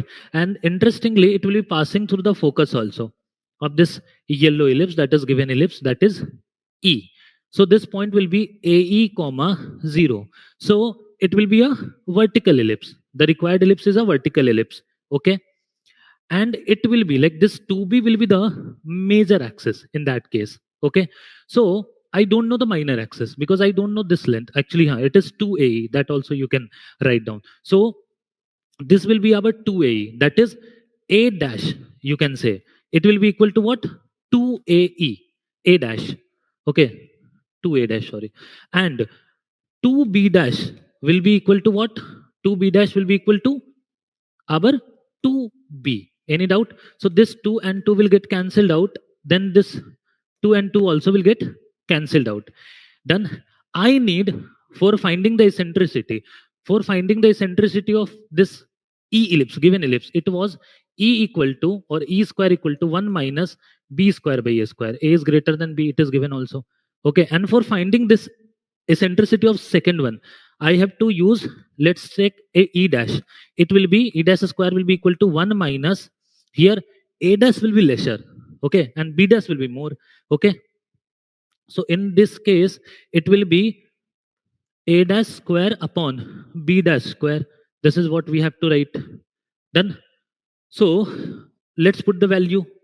So A dash upon B dash from here is A upon B into E, if I'm not wrong. Yes, A by B into E. Okay, so I will be writing this as E dash square will be equal to 1 minus A dash square by B dash square will be A upon, means it will be A square upon B square times E square. Done. Now, after this, very important, after this, I need this value, because you can understand that I need E dash in terms of E only. I don't need A and B. Okay, so we know that from here I can write E square or 1 minus E square as B square by A square. Okay, so the value of A square by B square will be, the value of A square upon B square will be 1 upon 1 minus E square. This is what we will have. Just put the value. So we will have E dash equal to under root of 1 minus E square upon, yes, E square upon 1 minus E square. Okay. So we will have, and correct, and 1 is already there. So we will have under root of 1 minus 2E square upon 1 minus E square. So this is what we will have. That is option A. So this was the solution for this question. Next, question number 3. Now question number 3. How to solve question number 3? So you can see that I need vector C here. Okay, I need vector C here. What is given in vector C? In terms of vector C magnitude is root 60. Okay, and the cross, interesting point, the cross of vector C with this given vector is, this given vector is I plus 2j plus 5k. So the cross between these two vector is 0. It means, very important point, it means they should be parallel. Angles between them should be 0 degree. Okay, then only the cross is 0, because C is a non-zero vector. We have to assume that C is a non-zero vector. Then, so we know that if two vectors are parallel or collinear, we can write one of the vector, like assume this vector as C here. I am writing C vector here. So I can write the one of the vector in lambda times of the second vector, that is I plus 2j plus 5k. Then, so this is how I can write vector C. Now, after this, I need to find out that lambda, because if I will find out lambda, I will get the value of C dot this vector. Okay. So now find out the magnitude of C, because we know the magnitude of C also. So magnitude of C will be, if I'm not wrong, it will be under root of lambda square plus 4 lambda square plus 25 lambda square. Okay. Which will be equal to how much lambda square it is? 30, 30, yes. So it will be under root of 30 lambda square. Okay. Which is under root of lambda square will be mod lambda, means the vector C will have magnitude as mod lambda into root 30 equal to, it is given as magnitude of vector C is given as root 60. So from here you will have actually modulus of lambda equal to root 2. It means, yes, root 2 means the value of lambda can be plus or minus under root of 2. Okay, we can have the value of lambda as plus or minus root 2, because we know that parallel vector means like as well as unlike. If they are having 0 degree, 0 angle, then also they are parallel, considered as parallel, and 180 also it is considered as parallel only in vectors. So lambda will have two values here. So now putting two values, we will get two values of this required dot product. Okay, so we need C minus 7I plus 2j plus 3k. Okay, 3k cap. So put the value of C. So it will be plus or minus. So take this plus or minus root 2 outside. So it will be plus or minus root 2 times of the vector I plus 2j plus 5k cap dot minus 7I plus 2j plus 3k cap. Okay, this is what we will have. So find out the dot product. So it will be minus 7 plus 4, minus 7, and this will be plus 4 plus 5 is a 15. That is 19 minus 7. That is 12. The dot product is 12. So you will have the value as plus or minus 12 root 2. And but since the option is only containing the plus value, that is why the answer will be 12 root 2. Two answer we will have. Okay, we will have two answer, that is 12 root 2 and minus 12 root 2 also. But the option is, we are having only one plus 1 as option. That is why 12 root 2 will be the answer. Then next one. So the next question is, yes, interesting one. So according to this question, we have to draw a line, like we are talking about a line which will be parallel to this one, and it will be having distance 3 by 5 from origin. Okay, we can have 3 by 5 distance from origin. So we know that if I want to write down equation of a line parallel to this given line, I can write down the equation as 4x minus 3y plus c equal to 0. Only you have to change the constant. Okay, because in these two are having same slope, that is 4 upon 3. The only change is constant. Now, the distance of this line from origin, that is 0, 0 is 3 upon 5. Okay, so let's find out the distance. So we will be using the formula. Let's say I'm having a point x1, y1 and having a line which is ax plus by plus c equal to 0. This is the given line. So I have to find out the perpendicular distance. So it is nothing but ax1, like this is the point. So it will be ax1 plus by1 plus c upon under root of a square plus b square. That is, this is a formula. This is what we will have. Modulus. This will be value of the perpendicular distance. Okay, so let's use the same formula for this line. So in place of x, we will put 0, since we are finding distance from origin. So 0, 0 we have to substitute, plus c upon a square plus b square, that is coefficient of x and y, that is under root of 25, if I'm not wrong. So modulus, it will be equal to 3 upon 5. So you can observe here that we will get two lines here because of two values of c. Okay, so the value of c will be plus or minus 3. Plus or minus 3. Then plus or minus 3. So in this case, we will have two lines. 4x minus 3y. 4x minus 3y plus 3 equal to 0, and 4x minus 3y minus 3 equal to 0. So these are the two lines that we will have. Now, out of these points, according to the question, then which of the following point lies on any of these lines? This was giving you a hint that we will have more than one line. That is why any of these lines they are using. So we have to check options now. We have to put the options, and we have to see that which of the following point will satisfy any of the line. That will be our answer. Okay. So let's substitute the first point minus 1 upon 4. Like you have to think that which could be our possible answer accordingly. So actually this point A now will satisfy this first line. Okay, because when you will put x equal to minus 1 upon 4, this 4x will be minus 1. When you will put y equal to 2 by 3, this will be minus 1. No. Yes, it will be satisfying. So you will have 4 times of, yes, minus 1 upon 4.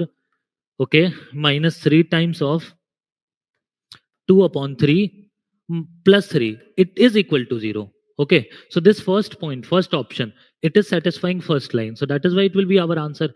Other than this option, no point will satisfy any of these two lines.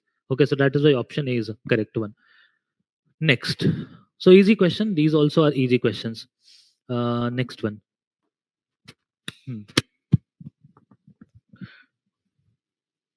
So next one, we are having vertex of a parabola. We are given vertex of a parabola, and y-axis is the directrix of this parabola. We have to find out the coordinate of focus. Very easy question this one also is. So we know that the distance of vertex.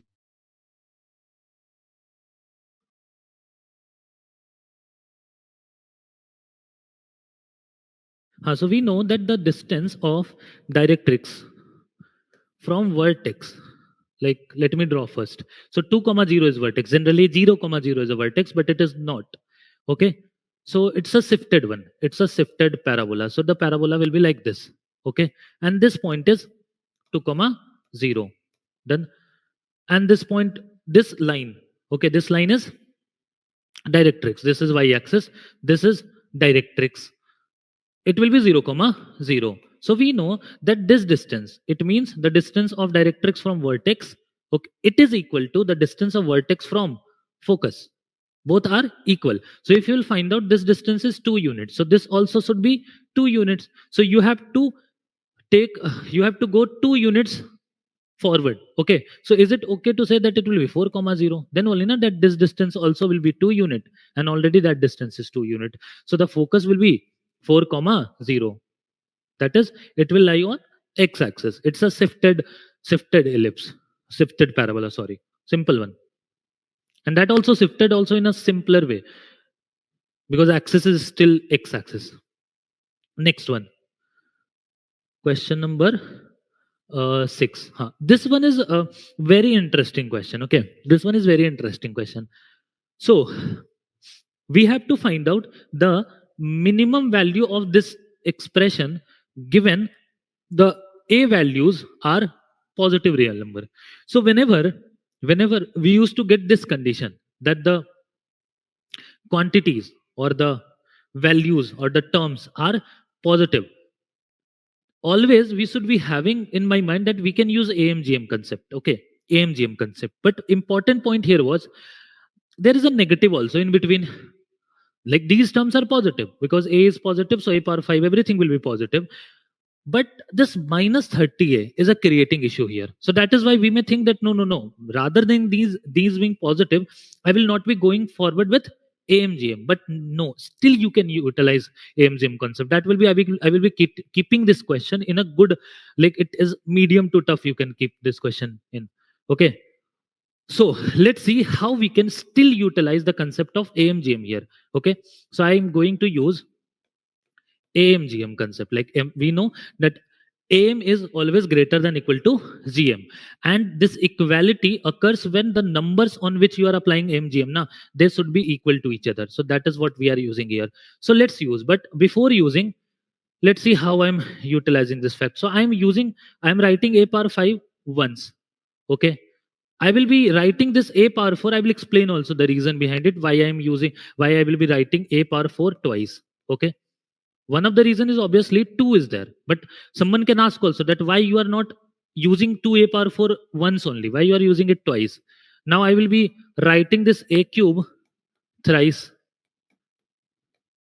I am writing this thrice. Then I will write this a square 4 times. Done. Correct. So until now we are having 3, 3, 6 and 4. That is 10 terms. After this, very important, after this, I can't write this minus 30a because it will be a negative. On a negative, you can't apply MGM. So I will be writing this a 5 times. I'm writing a 5 times. This is most important part here. I'm writing a 5 times. So until now we are having 15 terms. Now, after this, I will be writing 111 20 times. This I am writing for 20 times. I will explain, don't worry. So I am writing this 20 times.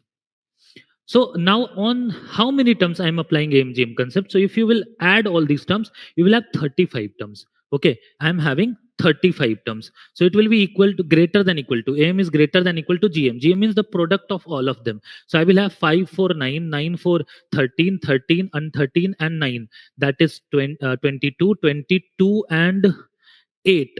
That is 30 and this 35 times. I'm having a 35 times means a power 35 and it will be also raised to 1 upon 35 power because the 35 GM of 35 terms is multiplication of those 35 terms raised to 1 upon 35 power. So I will have this power getting cancelled out. Okay, and one more thing that I'm missing here, I will be writing this here 35. How this 35 is coming? Because you are applying AM on 35 terms. So sum of 35 terms upon 35 also will be there. So that 35 I'm writing in the RHS side. Okay. So this is nothing but A, 35A. So I am getting here, interesting. Now I will club these terms. A power 5 plus 2A power 4 plus 3A cube. Okay. Plus 4A square. Okay. And 5A. 5A, very important. It is 5A. Plus 20 because 1 is written 20 times. It will be greater than equal to 35A, very important. Now when I will take this 35 to the LHS side, it will be minus 30A. So I will be having A power 5 plus 2A power 4 plus 3A cube plus 4A square minus 30A greater than equal to minus 20. It means the minimum value of this expression will be minus of 20. That is why it's a good question. Because we may think due to this minus 30A, we can't apply MGM, but still we can apply. Now next point. Why I am applying AMGM on like this? First of all, whenever you apply AMGM, okay, equality occurs now when all of the numbers are equal to each other. If I could have not written this now twice, then in that case, in case of equality, you have to equate these two. All the terms should be equal to each other, which is only possible now when I will be writing down them separately. Because now if you will equate this with this, because in case of equality, they should be equal to each other, which is possible here. Okay, with these coefficients, it was not possible that each of the term on which I am applying AMGM, it will not be equal. So that is why I have to segregate these terms also. Next point, here since I have used A 5 times, but I needed minus 30 times. So anyhow, I need 35A in the RHS side, 35A. So that when I will take that to the LHS side, I will have minus 30A. For that, you need to apply AMGM on 35 terms. Okay, so that A power 35 also should be there in the RHS. So that is why I am writing A 20 times. So that overall total I am having 35 terms. Okay, that will be making RHS as 35A. So that overall I will have minus 30A. So that is a good question according to me. Next one. Yes. Now the next question is, we have to find the coefficient of x power 6 in this product. Okay, we are having n product. 1 plus x power 1, 1 plus x square power 2, and like this. So one thing that we can analyze here is, like, there will be a term 1 plus x power 7 power 7, 1 power x power 8 power 8, and so on. From these, we will not expect x power 6 coming. We can't expect x power 6 coming. Okay, we can max to max, we can expect x power 6 coming from that last term, which will be 1 plus x power 6 power 6. That will be giving me x power 6. After that, we will not have. One thing will happen, that when I will have product of x power 7, that x power 6, sorry, that will get multiplied with the coefficients of them, like this ones, not coefficient, ones. It will get multiplied and it will be still x power 6. That will happen. But we can't expect some coefficients apart from 1 coming from them. So we will be leaving them. Okay, 1 plus x power 7, 1 plus x power 7 whole power 7. From that term, I will be eliminating or excluding all of the term in our explanation. Okay, so we will be just sticking to these terms. 1 plus x, 1 plus x square whole square, 1 plus x cube whole cube. Okay, 1 plus x power 4 power 4, 1 plus x power 5 power 5, 1 plus x power 6 power 6. In these also, I will be not going for each and every term. I will be just sticking to some of the terms, okay, which will be exceeding more than, which will be having x power 7 or 8. It is not required here because I need x power 6 overall. So it is fine. 1 plus x, it is perfectly fine. Now, 1 plus x square, 1 plus x square. So 1 plus x square, it will be 1 plus x power 4 plus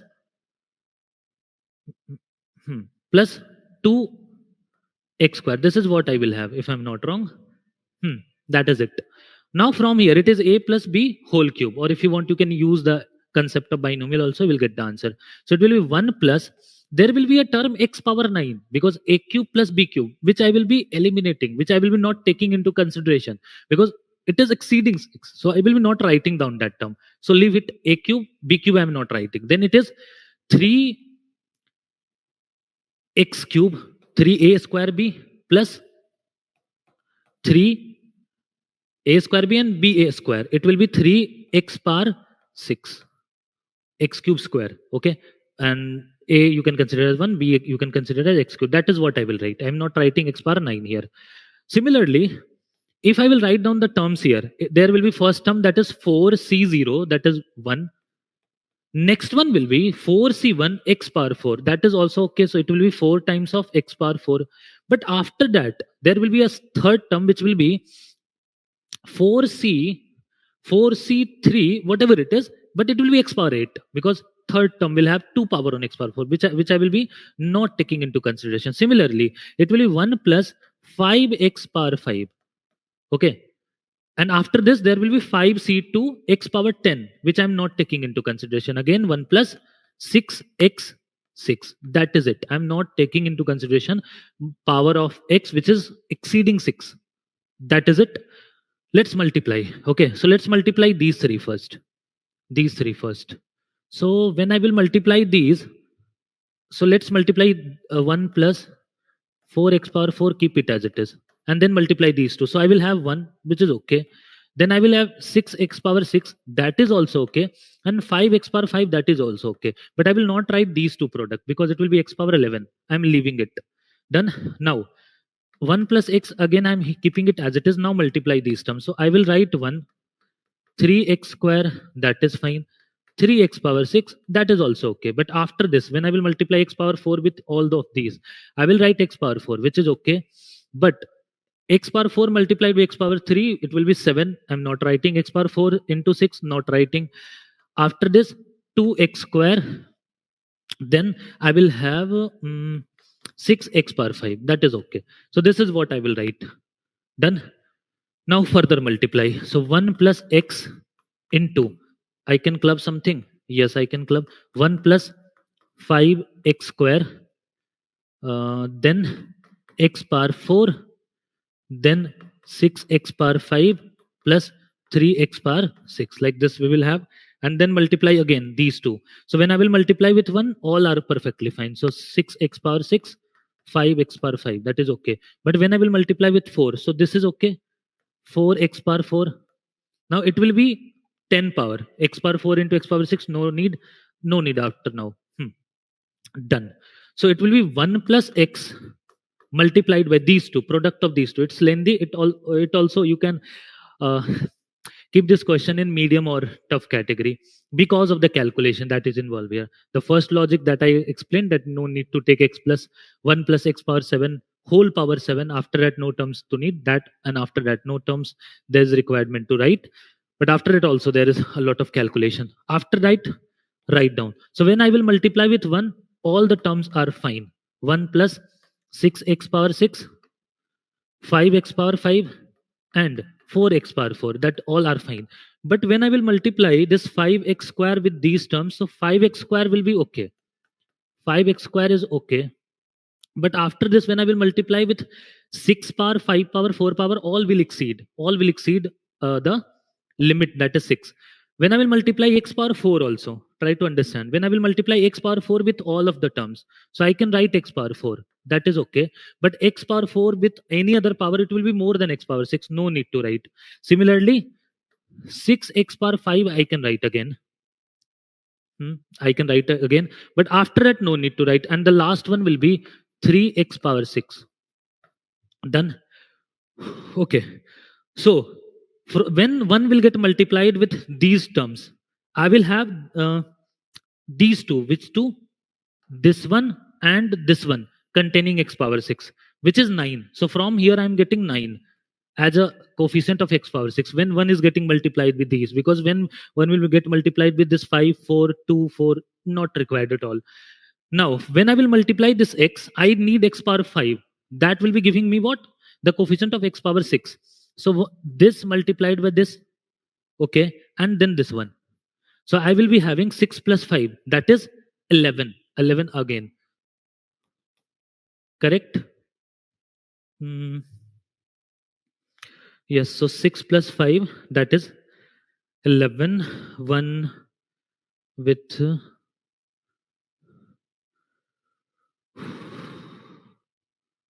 correct.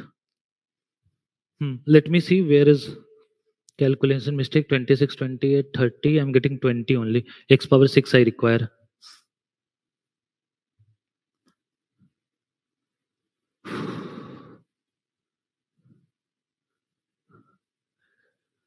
One plus x cube, that is okay.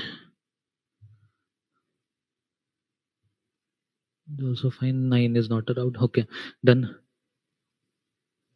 After this, I think so there is some error. So 1 multiplied by these are okay, and 4x power 4 is okay. After this, not fine. Now comes to this one. It will be 1 plus 3x square. That is fine. 3x power 6. That is also okay. X power 4.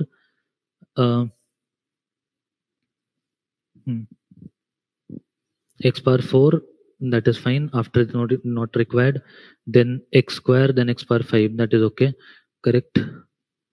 2 3s. Okay. 2x square and 2 into 3, 6 into x power 5. Correct.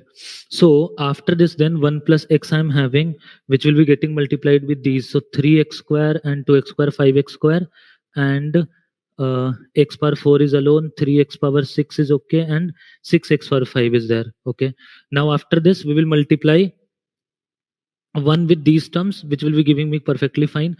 Now when I will multiply 5x square, so up to 4x 5x square. So 5x square is okay, but after that it will exceed. No, it that is what I missed.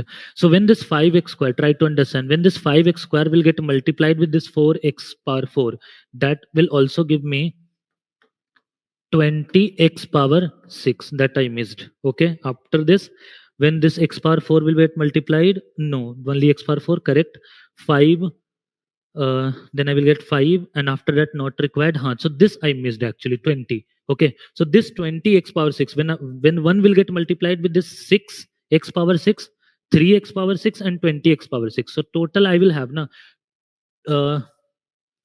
20 extra I'm getting. So Yes, 5x power 4.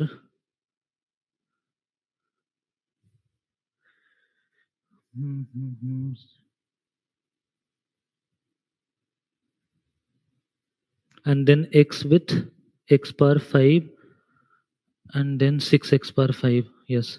So we will have total 30 overall powers of 29. Yes.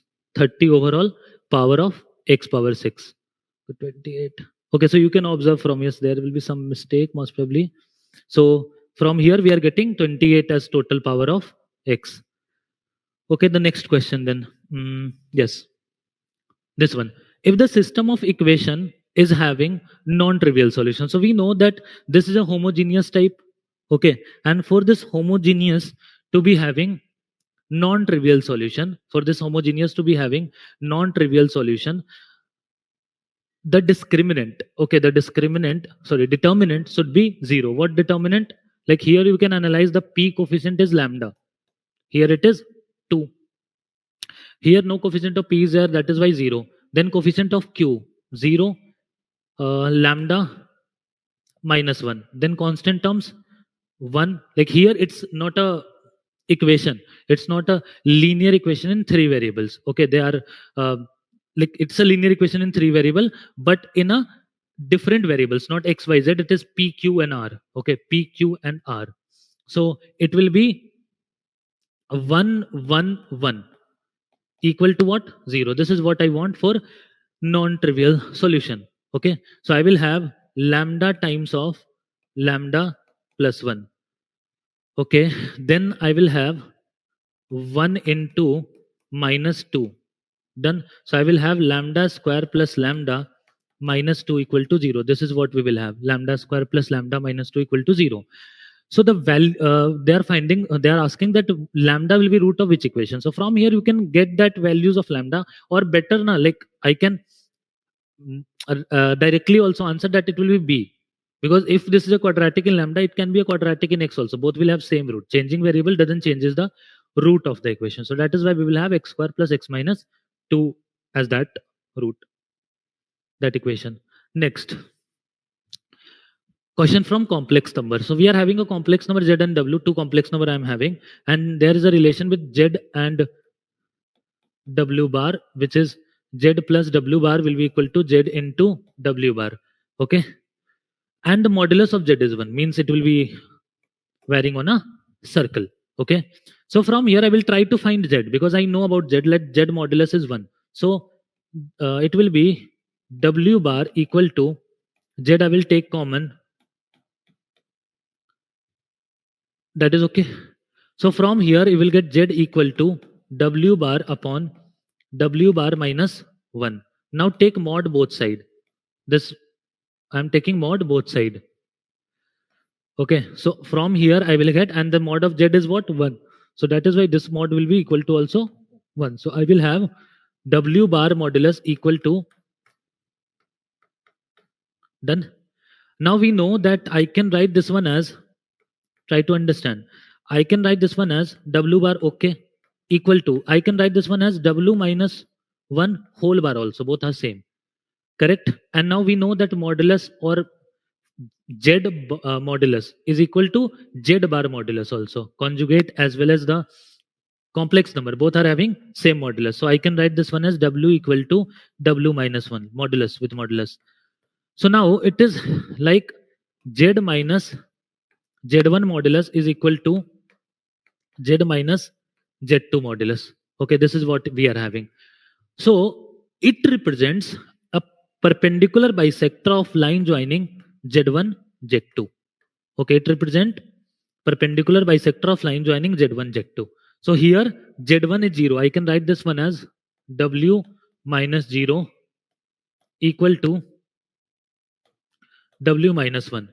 So w will be lying on a line joining 0 comma 0 obviously and 1 comma 0. So like let's draw. So it is 0 comma 0 and this one is 1 comma 0. Okay, so the line joining 0 0 and 1 0, the w will be lying on the perpendicular bisector of line joining these lines. Just have to consider this line. So is it okay to say that this point will be half comma 0, midpoint? Okay, so that is why answer will be on a straight line parallel to real axis. No, on a straight line parallel to imaginary axis, B, because this line, this blue line, it is parallel to y axis. Done. Next point. Next question then.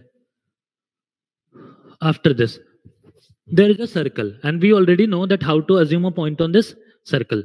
So they've explained also that this is how we can assume a point on a circle. R cos theta, R sin theta. Here R is k.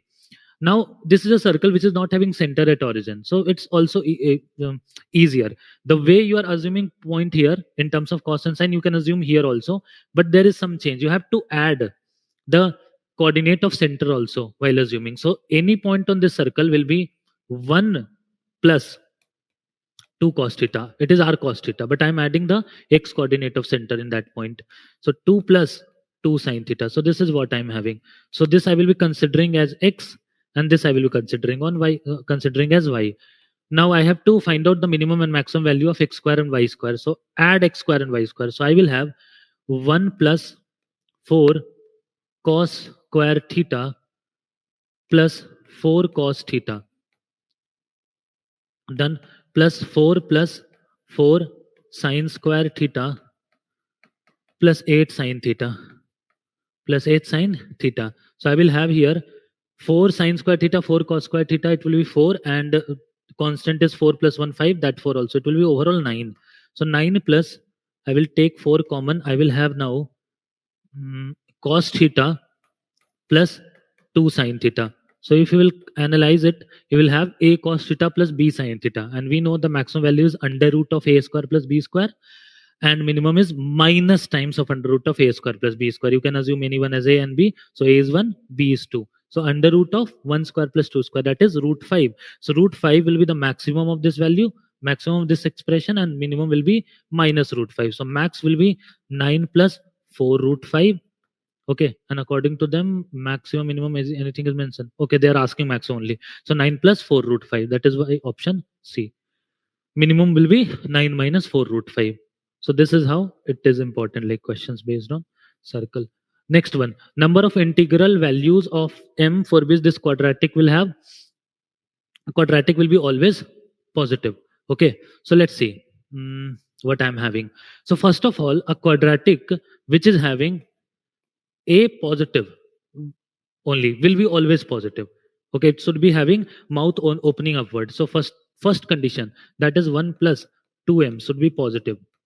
So it will be m greater than minus half. So this is first condition. After this, it is not at all sufficient, because a positive can have two roots also, but I don't want. I want it to be always above x-axis. So discriminant means you should be not having any root at all. So discriminant will be greater than 0. So it will be 4 times of 1 plus 3m b square whole square, also b square minus 4ac. Then it will be 16 times of 1 plus m into 1 plus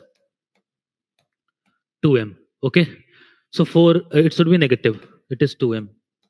Okay, 4 I can cancel from here, so I will have 1 plus 9m square plus 6m minus 4 into 1 plus 3m plus 2m square less than 0.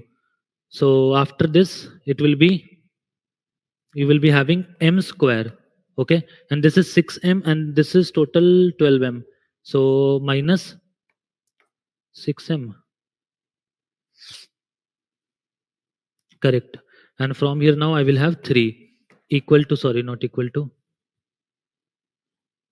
less than 0. So from here you will find out now the value of m will be, obviously I have to find out the inequality. So the discriminant is 48. 48 means 4 root 3. So it will be 6 plus minus 4 root 3.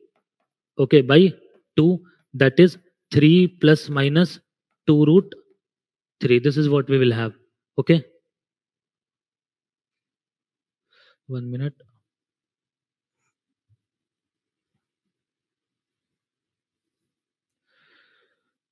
Okay, so the value of m will be between 3 minus 2 root 3 to 3 plus 2 root 3. I have to take intersection of both of them. So if I will take root 3, I just want to find out approximate value. If I will take root 3 as 1.7, so it will be 1.7 into 2, that is 3.4.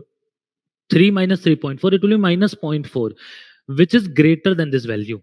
Okay, so you will have, first of all, minus half here, then it comes this one 3 minus 2 root 3. And obviously, 3 plus 2 root 3 is greater than these two.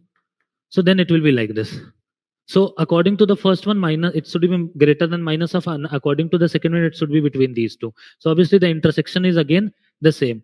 Means overall the value of m will be this one only. Now we have to find out that how many integer will be there. So just now I was putting root 3 as 1.7. So it will be 3 minus 3.4. It will be around 0.4. Okay, approximately 0.4, negative 0.4. And this will be again that same logic, 1.7 into 2, 3.4 plus 3, that is 6.4. So approximately it will be 6.4. So between these two, we will have integer as 0, 1, 2, 3, 4, 5, 6. That is 7. So we will have 7 integer in between. So simple concept of quadratic. A quadratic whose a is positive will always a positive and discriminant negative will be always positive. A quadratic will a negative and discriminant also negative will be always negative. So that could be also a possibility of asking a question. Next one. Yes. Now this is a question of limits. So now try to understand. First of all, whenever we are having a question, try to check the form. So if you will check, you will get 0 by 0 form. So it's a 0 by 0 form only. 0 by 0. So when it is 0 by 0 form, I can go with the I can go with L'Hopital rule. And before using L'Hopital rule, obviously here you have to use Leibniz, because for differentiation of a definite integral with a variable limit, you have to use Newton-Leibniz. But before that, since e power t minus 1 is involved, so in place of this, I will write t, because it is 0 plus. So when it comes to around 0, neighborhood of 0, e power t minus 1 and t are same. Okay. Similarly, tan t also, I will be replacing this with t, because we know tan t upon t, limit extending to t tending to 0 will be 1. Sin x also you can approximate as x, tan x as x, and e power x minus 1 upon x minus 1, e power x minus 1 you can approximate with x. So that is what I'm doing. So before solving it, I'm just writing down this as 0 plus integration of t square to t power 4 sine root x dx into t square. In place of both of them, I'm writing t square.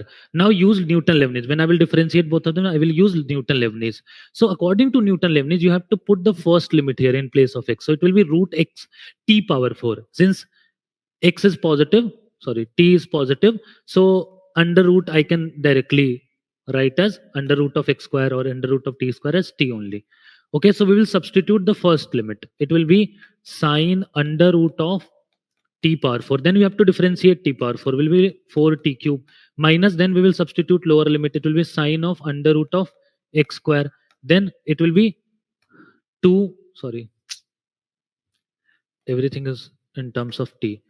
So it will be 2 times of t square into t, 2 times of t upon 2t using L'Hopital. But for using L'Hopital in numerator, you have to use Newton-Leibniz. Okay, done. So it is sine t square into 4t cube, and I am splitting both of them. If we will get finite limit, in that case you can split both of them.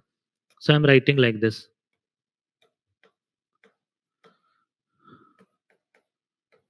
If both of them are finite limit, then only you can split. So that is why I'm splitting. So 0 plus, let's check. It will be 2t into sine of t square root t square. It should be mod t, but since t is positive, 0 plus, so that is why no need of using mod upon 2t. Correct? Yes. Sorry, here 1 minute. It will be 2t. T square, correct? Now fine. So now from this t, this 1t will get cancelled out, and when you will put t, it is 0 into 0, that is 0. Again from this t will get cancelled out, and we will have sin t, and sin t tending to 0 is 0. So we will, from both of them we are getting 0 only. Both are finite. So answer is 0. Answer is 0. Next.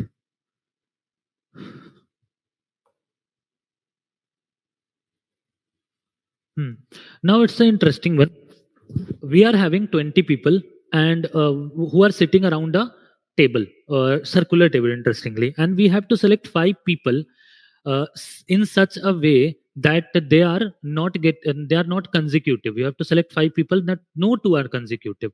Okay, so you can write down a formula that will be very helpful for you. So if in such situations, if I'm having n people with me, n people I'm having, and r people I have to select. If I am having total n people and r I have to select. So for that case, the formula is n upon r into n minus r minus 1 cr minus 1. This will be the formula we can use for a circle. You can use for a circle.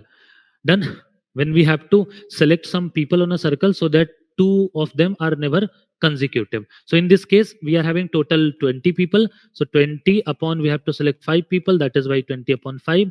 Then it will be 20 minus 5 minus 1. C. That is 5 minus 1. Correct? So I am having 4 times of 14 C4. If you will find out, you will get the answer for this one as 4004. Okay, what will get 4004, and you will see that no option is matching with this 14, 4 times of 14 C4. So you can go for like checking the options. So if you will check now, you will get this also as same like 4004, because 16 C5, when you will find out, you will get 4368. 4368, and this value is 364. So again from here you will get 4004. That is a answer for this. But let's discuss why we are getting answer like this, how we are getting. So I will be just giving you a hint how I am getting. So this 16C5, now 16C5, very interesting. 16C5 is number of ways of selecting, like 16C5 is number of ways of selecting 5 people who are sitting along a straight line, not along a circle. They are sitting on a straight line, and you are selecting 5 people in which no two are consecutive. Okay, so obviously in our case they are sitting around the table, circular table. So that will be not the answer. 16C5 is not a correct answer. You have to subtract some cases in case of circular. So that is a case that is getting subtracted from here. That is 14C3. So think for a while that how these two answers will get. Obviously both are same, but these are two ways of answering the question. Linear minus circular. Okay, not circular, linear minus the ways, which will be, we know that in circular some cases repeat. That is why number of cases, overall cases in a circular are lesser than linear. So those cases we are subtracting from linear to get the answer for circular. Or either you can use this formula. That is very important. Number of ways of selecting are people who are people among n people sitting around a circular table, so that no two are consecutive to each other. Next question now. Okay, we have to find out the domain. Easy question. We know that anything inside sine inverse, it should be between minus 1 to plus 1. So log of 2 into half x square, it should be between minus 1 to plus 1. Minus 1 to plus 1. So now this minus 1, now I can write as 2 power minus half, like this. Sorry, 2 power minus 1. It is also, it is minus 1 only. Why I'm writing in terms of log 2? Because base 2, because in our question also already it is base 2 for log. Half into x square less than equal to, I will write this one as log of 2 to the base 2. Why I'm writing? So that now I can remove log from every side. Now since log is having base greater than 1, so it will be increasing function. So removing log will not change the inequality. So it will be half less than equal to half x square less than equal to, sorry, greater than equal to, and this is less than equal to 2. Multiply with half, so you will have x square less than equal to, greater than equal to 1, less than equal to 4. So we have to solve these two. So if from here, if you will solve, it is x square greater than equal to 1, means x will be between, sorry, minus infinity to minus 1 close union 1 to infinity. Okay, and when I will solve the second inequality, that is x square less than equal to 4, I will have x belongs to x belongs to -2 to +2. So we have to take intersection of these two. So when you will take intersection of these two, you will get answer as close -2 to -1 union close 1 to 2. That is what you will get. Both every side it will be close only. So option C. Why I'm saying answer C? One more thing which you can think that I'm missing. Log argument should also be positive, which is already there, because the argument of log is positive. So no need to consider the argument of log. So that is why we will have option C. All the four we are having close bracket, all the four places. Next one. Let the solution of this differential equation, like first of all we have to find out the differential solution or curve from that differential equation, and then we have to find out the area where E is Napier constant. Okay, so the differential equation is dx plus xy dx equal to x dx. Okay, now divide by dx, so you will have dy by dx plus xy equal to x. So it is linear differential equation, LDE. So find out the integrating factor. So you will have integrating factor equal to x dx, okay, which is nothing but e power x square by 2. E power x square by 2. So the answer will be y into integrating factor, that is x square by 2, equal to x into e power x square by 2 dx. So now if you will analyze it carefully, if you will take this one as t, now this is dt, that x dx will be dt. Any doubt? If you will assume this one as what? T. If you are assuming this one as t, this will be dt, x dx will be dt. So integration again will be e power t, which is e power t again. So the answer for this part will be y into e power x square by 2 equal to e power x square by 2 plus c. Done. Now what I can do here is I will divide by e power x square by 2. So I will have 1 plus c into e power minus x square by 2. Correct? Now I want to find out the value of c. So according to the question, y0 is 2. Means when I'm putting x as 0, I should be getting y as 2. So y equal to 2 equal to 1 plus c into e power 0. So if I'm not wrong, I will get c equal to 1. So the function is y equal to 1 plus e power minus x square by 2. So I have to draw the graph of this one, and then I have to find out the area which is required. Done. Area we have to find between x equal to 0, y equal to 1. X equal to 0 means y axis, and y equal to 1 will be a horizontal line. So let's see how I can draw. So interestingly, y equal to 1 plus e power minus x square by 2. It will be similar to graph of exponential functions. So the domain is real. You can put anything as a domain. Okay. When I will put x equal to 0, I will get y as 2. So it will be starting from here, like it will be 0 comma 2. But interestingly, 0 comma 2. When you will put x as infinity, because in exponential functions or generally in functions we used to put infinity, minus infinity, 0, so that we can get a nature of the function. It will be exponential. It will be like an exponential function only. So when you will put x tending to infinity, it will be 0, because e power minus infinity will be 0 and plus 1 means overall the value will be 1. Okay, and whenever such situations are created, you will get an asymptote. Okay, you will be having an asymptote. So this is y equal to 1 line. So it will never, this graph will never cross this y equal to 1 line. So it will be like this and like this. Okay, because when you will put infinity as well as minus infinity, the nature will be same only. Or better to say that it will be an even function, because x square I'm having so that is why it will be an even function. So even function will be symmetric about y. So that is why this will be the graph. Very interesting. So according to the question, they are asking the this area. Y equal to 0 means x axis. Sorry, x equal to 0 means y axis. This is y axis, and this is y equal to 0. So this area they are asking. Okay. So so it will be easier. It will be upper curve minus lower curve. So it is 1 plus e power minus x square upon 2 upper curve minus lower curve is y equal to 1 into dx from limits of x. It will be 0 to infinity. 1 will get cancelled out. You will have only e power minus x square by 2 into dx. 0 to infinity. Okay, so this will be our answer. Next. Okay, done. Next, area, we have to find out the area bounded by this figure. Okay. So let's see. So first of all, y is negative according to the question. First of all, it is anything inside the square root, it should be positive. Okay. So x plus y equal to -1 line, it is like x plus y equal to -1 if we will see in terms of line. So it will be like this line. And if you will put now, like let's put this point 0, 0 origin, it will be satisfying this one. It means the space is this one. Positive space will be this one. Okay, we'll see.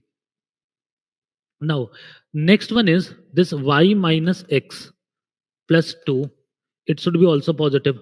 Done.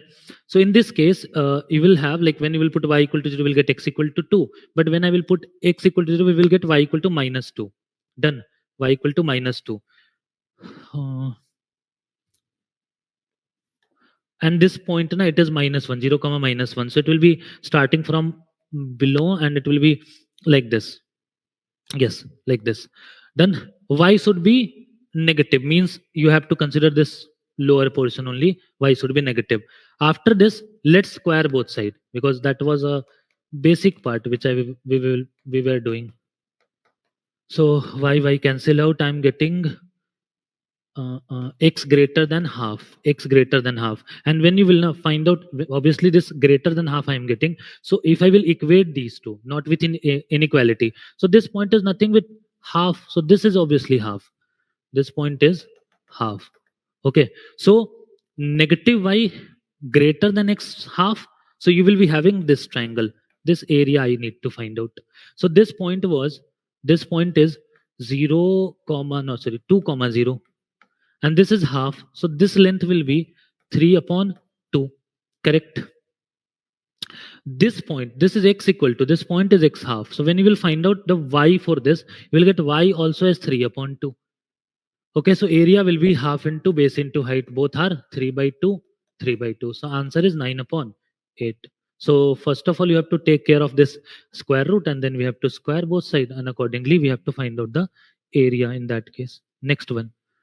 Next one is we have to find out the sum of this series. Very interesting one, very common also, because generally we'll see these questions very frequently in ITF. Okay, so in these questions, first of all, now you have to find out the general term. So if I'm not wrong, it will be tan inverse of 2/r square. Okay, r is varying from 0 to infinity, obviously. Like let's find out first of all in terms, and then I will put n equal to infinity. So like this it will be. Now it will be tan inverse of, always in tan inverse, the formula of tan inverse x minus tan inverse y, we are having tan inverse of x minus y upon 1 plus xy. So always now you can try to create this one. So since you are creating one, you have to subtract also one. Now we will factorize these two. So I will have tan inverse of 2/1 plus r minus 1 into r plus 1. Now you will find out the differences of these two products. You don't have to do anything with this one. So differences of these two products is 2 only. So it will be tan inverse of r plus 1 minus r minus 1. Still the numerator is 1, but we have changed the way of writing this numerator. So this is what I am getting. Done. So it is now tan inverse of x minus y upon 1 plus xy. So I can write this one as tan inverse of r plus 1 minus tan inverse of r minus 1. Okay, sigma r equal to 0 to n, and then I will put n tending to infinity. So in these questions, it's like VN method. So in these questions, we used to put the values of r, and then we used to add all of them. So let's put r equal to 0. So when I will put r equal to 0, I will have tan inverse of 1 minus tan inverse of 0. Correct. When I will put n equal to 2, I will have tan inverse of, no. When I will put 1, I will have here 2. And here I will have 3 minus tan inverse of 1. Then tan inverse of 4 minus tan inverse of 3. Okay. Then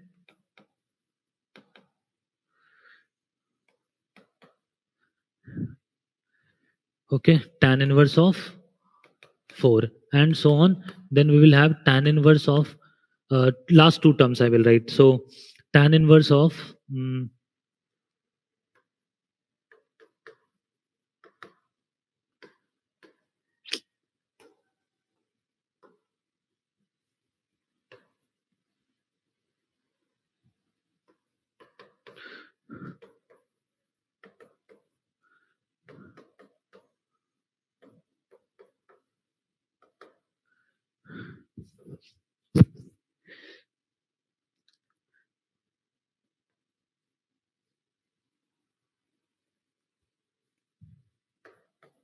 okay, this is what I'm having. Okay, so when I will add these, okay, r equal to 1, 2, 3, and so on.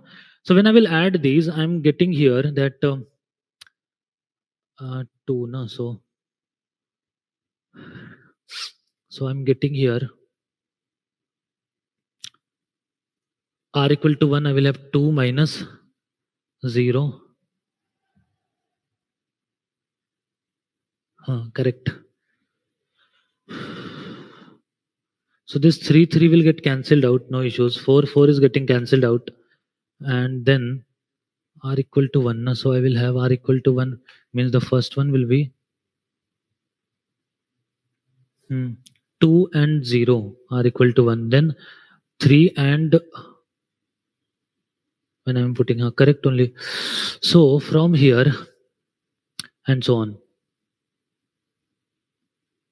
I should be getting something else also, like I'm having tan inverse of r plus 1 minus tan inverse of r minus 1. When I will substitute r equal to 1, I will have 2 minus 0. When I will substitute r equal to 2, I will have 3 minus 1. When I will substitute r equal to 3, then I will have 3 plus 1, 4, and 3 minus, this will be 2. This will be 2. This will be 2. This will be 2. Okay, so after this, okay, so this will get cancelled out, and then I will have here it will be 3. Like this it will be. So this will get cancelled out. So you will analyze now that everything will get cancelled. This tan inverse 4 will also get cancelled out. So from the above, we are getting these two as a negative, and from below I will be getting these two as a positive one. Because if 2 negative, then 2 positive will be there. So it will be tan inverse of n.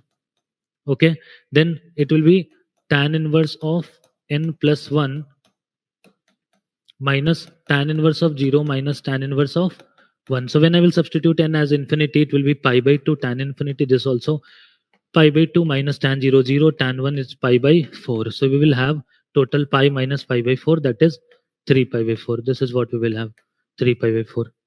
Correct? Next one. 17. Oh, next one. So 18th. So in this 18th, we have to find out this limit.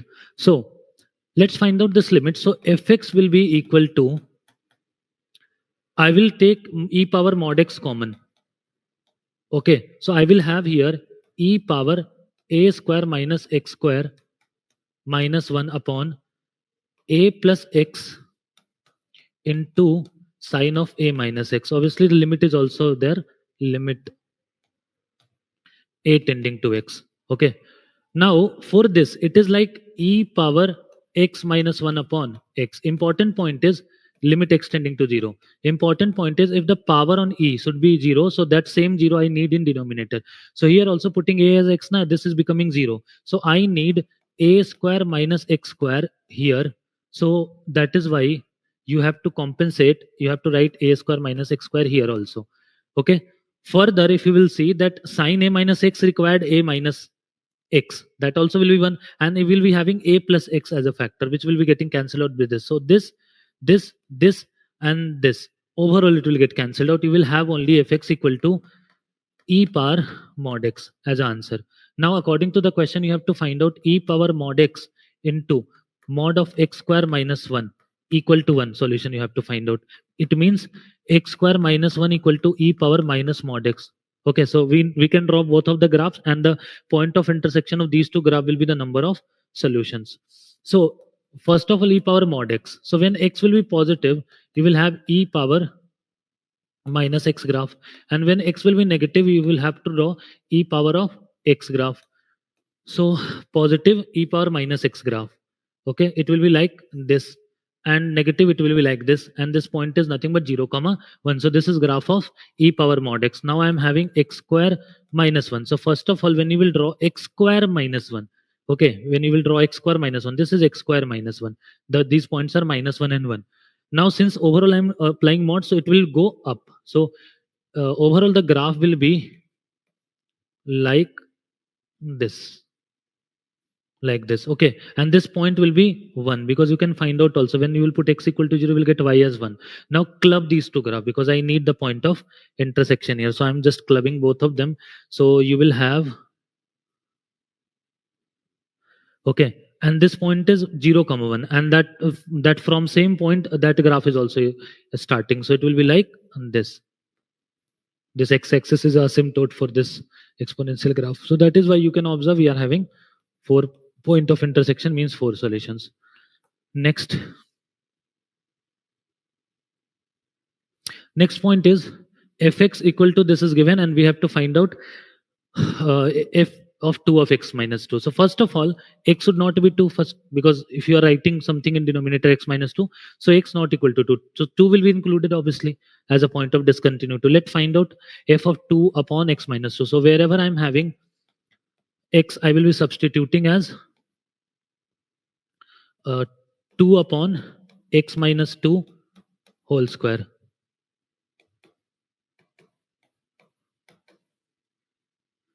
plus 66. So let's find out. So x minus 2 whole square will be LCM, so that will come out in numerator. So we will have now 2 minus 34 into x minus 2, 34 into x minus 2 into, no, plus 66 into x minus 2 whole square. Okay, so overall we will have x minus 2 whole square. I can take 2 common, it will be x square minus 17x plus 34. Okay, and then we will have 33x square, 33x square plus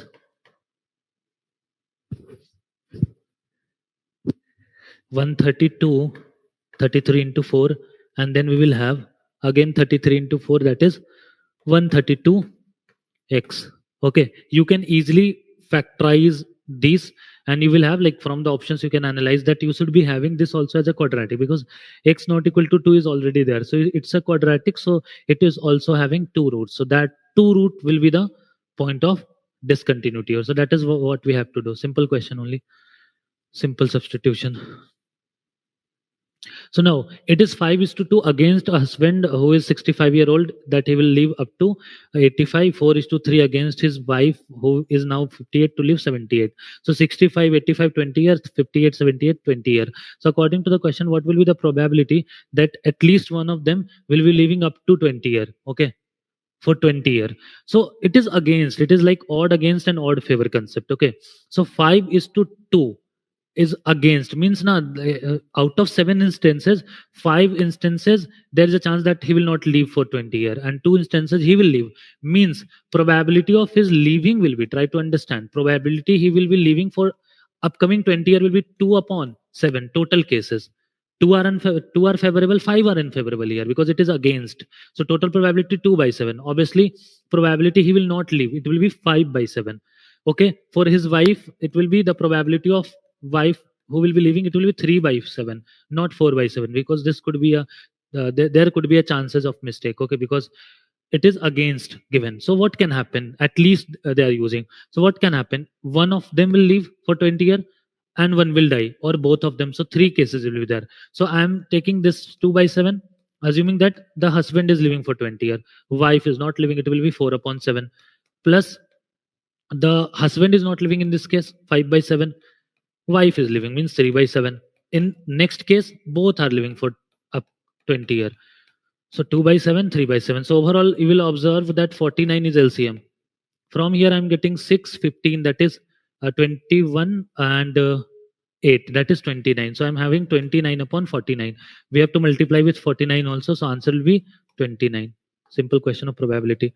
Next, the mean of 5 observation is 4 and their variances is 5.2 if these are the variations. Okay, so three numbers are 1, 2 and 6, so I will assume 1 plus 2 plus 6, and I'm assuming other two as a and b. So the mean means you have to divide by 4 and it is given as 20. So is it okay if I will write the sum as what? 40, sorry, 20, mean multiplied by number of observations. So from here I'm getting a plus b is as 6 plus 2 8 plus 1 9, that is 11. So I will have a plus b as 11. So first condition. After this, the variance is 5.2. So we know that we have to square all of them, then divide by like mean square, mean of square minus square of mean is known as variance. So let's find out. So it will be 1 square, that is 1, 2 square, that is 4, 6 square, that is 36, plus a square plus b square. Okay, upon 5. This will be mean of squares minus mean square will be obviously 16. It is given as 5.2. Then so it will be 36, that is 41. 41 plus a square plus b square will be given as 21.2. I can write it as 212 upon 10 into 5. 5 2s are 10, means 106. I will have 106 if I'm not wrong. Yes, 106. So a square plus b square, it is coming out as how much? 106 minus 41, it is 55, 65. Okay. 65. Now I will put b as 11 minus a. So it will be a square plus 11 minus a whole square equal to 65. So I will have 2a square minus 21, 22a, and this will be 121 minus 65. Okay, 121 minus 65. So 35, 20, it will be 56 if I'm not wrong. It will be plus of 56. It will be 0, means it will be a square minus 11a plus 28 equal to 0. So from here you can observe that we will have 7 and 4 as a root. Okay, it means a will be equal to 7, then b will be equal to 4 because sum is 11. If a is 4, b will be 7. Okay, the sum is 11. So we have to then cube, then sum of cube. So it will be 7 cube, that is 343, and then 64. Okay, so it will be 704. So it will be 407. That is the answer. 407 is the sum of cube of other two. Now next one, if sum of all the solution of this tan inverse plus cot inverse equal to pi by 3, and the limit of x is given as minus 1 to n, x is not 0, and the sum of all the solutions is this one. So whenever now we will have these cases, we will take two cases, like x between minus 1 to 0, first case. So you have to remember this concept that cot inverse x is equal to tan inverse of 1 upon x when x is positive. Okay, and cot inverse x is equal to pi plus tan inverse. You can prove it very easily.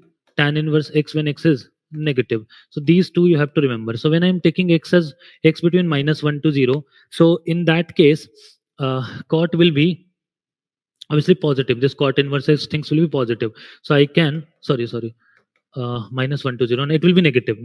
So when it is negative, yes, negative, then I can change this in like this: 2x upon 1 minus x square plus pi plus tan inverse of, and reciprocal will be again 2x upon 1 minus x square equal to 5 by 3.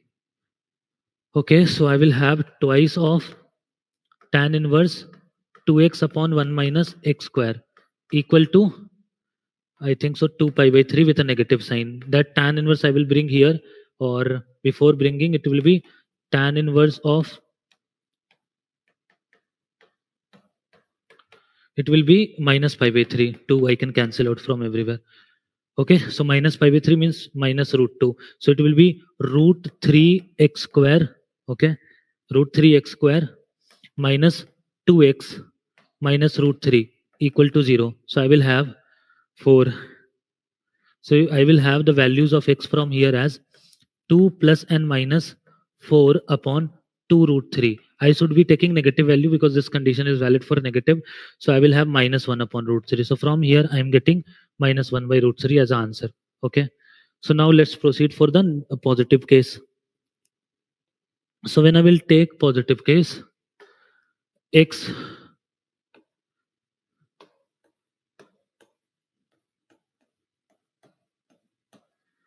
positive case. So in this case, I can write down in that case cot inverse, the angle of cot inverse, it will be positive. So in that case I can write directly both of them as equal, like it will be tan inverse, it is equal to pi by 3. So 2x upon 1 minus x square will be equal to 1 upon root 3. Okay, so when we will form a quadratic here, so it will be x square minus, so from here you will get x equal to 2 minus root 3, which I will write as 2 minus 3 by root 3, because the reason is sum of values will be 2 minus 3 by root 3, and from there I got 1 by root 3. So total it is 2 minus 4 by root 3. So alpha according to the question will be 2.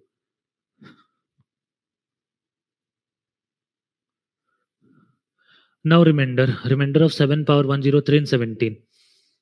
So I will try to create some power of 7. Okay, I will try to create some power of 7 which will be closer to 17. So 49 is closer to 51. Okay, which is a multiple of 17. So I will take 7 like outside, because even power is not there on 7. So it will be 7 power 102.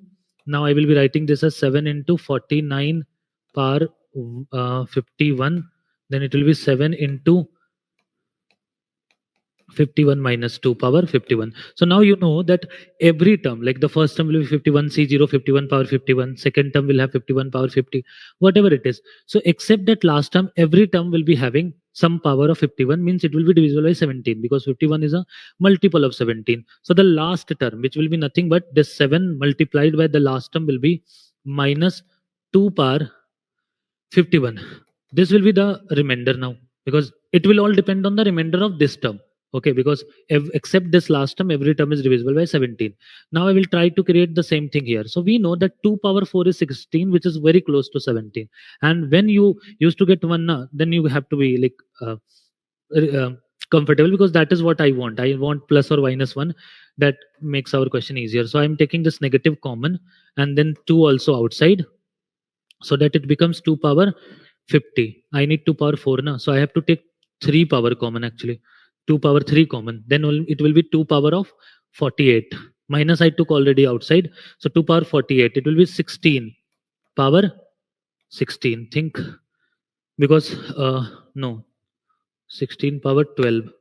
12, because 16 is 2 power 4 and 4 into 12 will be 48, and 48 and this 3 power will be 51. So it will be minus of 56 into this will be 17 minus 1 power 12. So again every term except the last term will have 17 power something. So that last term, which will be actually minus 1, no sorry, plus 1 last term, because it will be minus 1 power 12, that will be our remainder, means 1, but 1 multiplied with minus 56. So minus 56 is a remainder overall. But we know that we don't have negative as a remainder. We don't have negative as a remainder. So that is why we will be adding here the the multiple of 17, which is just greater than this numerically, okay, without having sign. So 68 is a 17 multiple, which is near to this 56, only 56, not minus 56. So we'll have 12. 12 is a remainder, because the remainders are always positive, not negative anyway. Next one. Now R1 and R2 are the radii of the largest and smallest circle respectively, which passes to the point minus 4 comma 0 and having their center on the circumference. Now interesting thing is, like, this is that circle which they are talking about. So this circle is having center at minus 1 comma 2. Okay, minus 1 comma 2. Radius also you can find out. It will be under root of 1 plus 4 plus 4, that is 3. Radius is 3. Now there is a we have to draw circles in such a way that they are passing through minus 4 comma 1, minus 4 comma 1, and they are having centers at the circumference also, circumference of this circle. Done. So so we want a circle in this scenario like this. Like there is a point which is minus 4 comma 1. So the circle is passing through this point and the circumference is here, like the center is lying here. So think, I want radius of smaller and larger circle. So think this is a point on circumference. Okay, this is a point on circumference. So it all depends that when the circle will be larger or smaller, and that point, okay, the center is varying on this one. So think that when that point will go far, that center will go far, it will be having more distance from the circumference, means the radius will increase. So think when the radius will be least, when it will be exactly opposite, like this. So it's a question of minimum distance of a circle, minimum and maximum distance of a circle from a point. Because try to understand, when you will vary point on the circle, accordingly the radius will vary, because this point is there on the circumference of circle. Okay, this point is there on the circumference of circle, like this. So when you are changing point of, actually point means center, center means you have the center is lying on this red circle, so accordingly the radius will change. Okay, we know that the minimum distance, I want this will be the least distance, or this will be the least radius, or least distance from the center of, from the circle of this point. So we know that it is nothing but OP minus R. Like OP means, like this is point O, this is point P, and radius is 3. So find out OP. So if I'm not wrong, it will be OP will be, OP means distance of point P from the center, so it will be under root of 9 plus 1, I think so, root 10. So it will be root 10. Okay, so this radius, that is mean radius, minimum radius, will be equal to this length minus 3. So this will be R mean, minimum radius. Okay, and in case of R max, the point, the center of that circle, we want to know it should be lying on this. So that circle will be like this. Okay, the circle will be like this, passing through minus 4 comma 1, and center at center lying on the circumference of this red circle, given circle. So in that case, R max will be OP plus R. OP is again root 10. So root 10 plus 3. We have to take LCM of these two, R1 largest and with the smallest. So it means root 10 plus 3 upon root 10 minus 3. Okay, we will rationalize, and after rationalization you will get, if I'm not wrong, root 10 plus 3 whole square, because the denominator will be 10 minus 9, that is 1. So it will be 19 plus 6 root 10. 19 plus 6 root 10. So according to the question, okay, root 2, in terms of root 2 they are writing, or we are doing some mistake. Okay, the center is not my, it will be minus comma minus 1 minus 2. So in this case the center will be then 9. Okay, 18, it will be 18, it will be 3 root 2. This is not 10, it will be 3 root 2, sorry, 3 root 2. 3 root 2. Okay, this also will be 3 root 2. And then we have to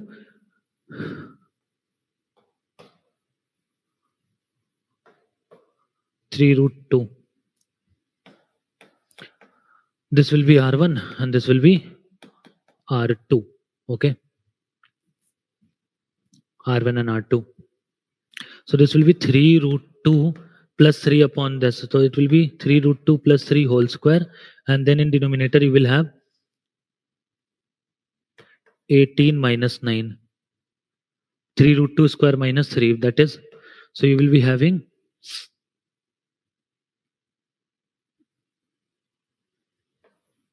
27 .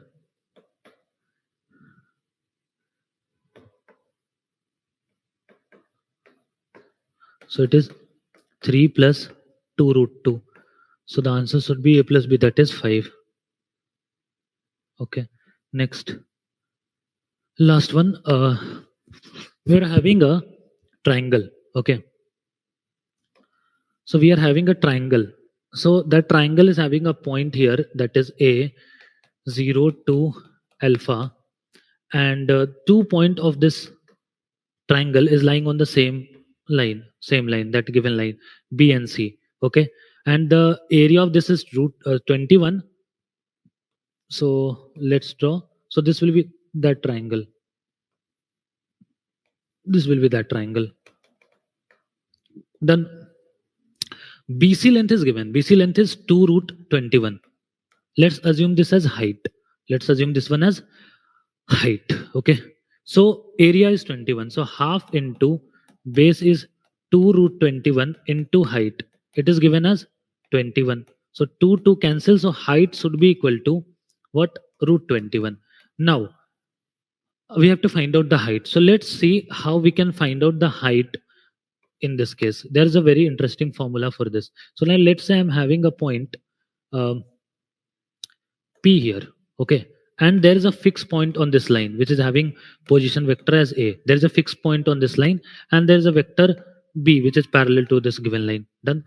And I need this perpendicular distance. So for this case, you can find out AP vector very easily. This is a point P which will be given. From this point, I want this perpendicular distance. So this point will be given point.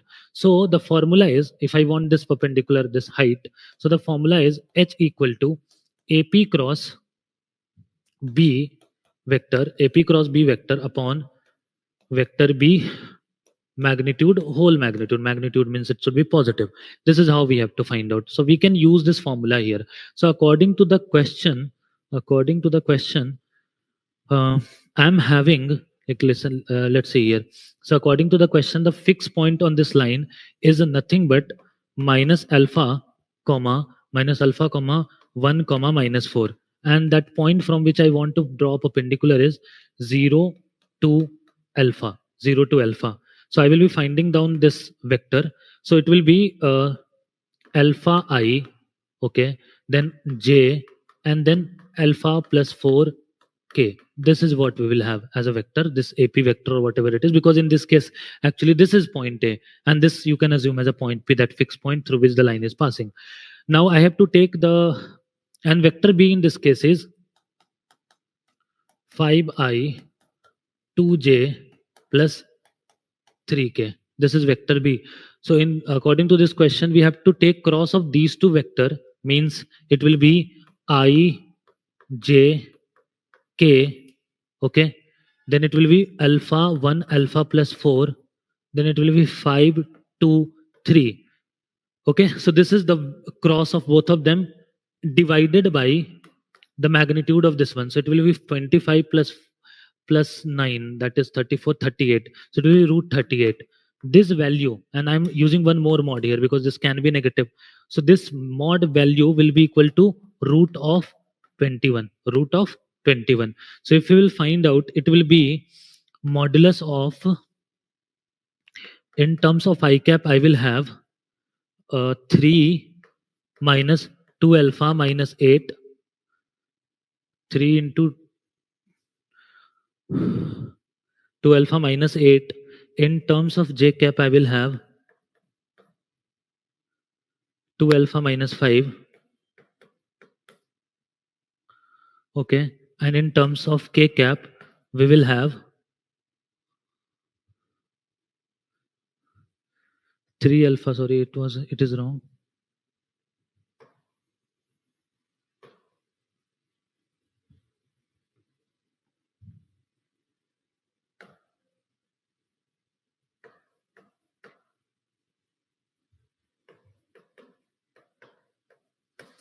Okay, in terms of k cap, we will have 2 minus 2 alpha minus 5. Okay, so we have to find out the modulus of this one, and you have to equate with root 21 into root 38. This will be the way you will get the value of alpha, and that value of alpha should be a integral value. Okay, so from there you will get the value of alpha, and that is what they are asking, alpha square. Okay.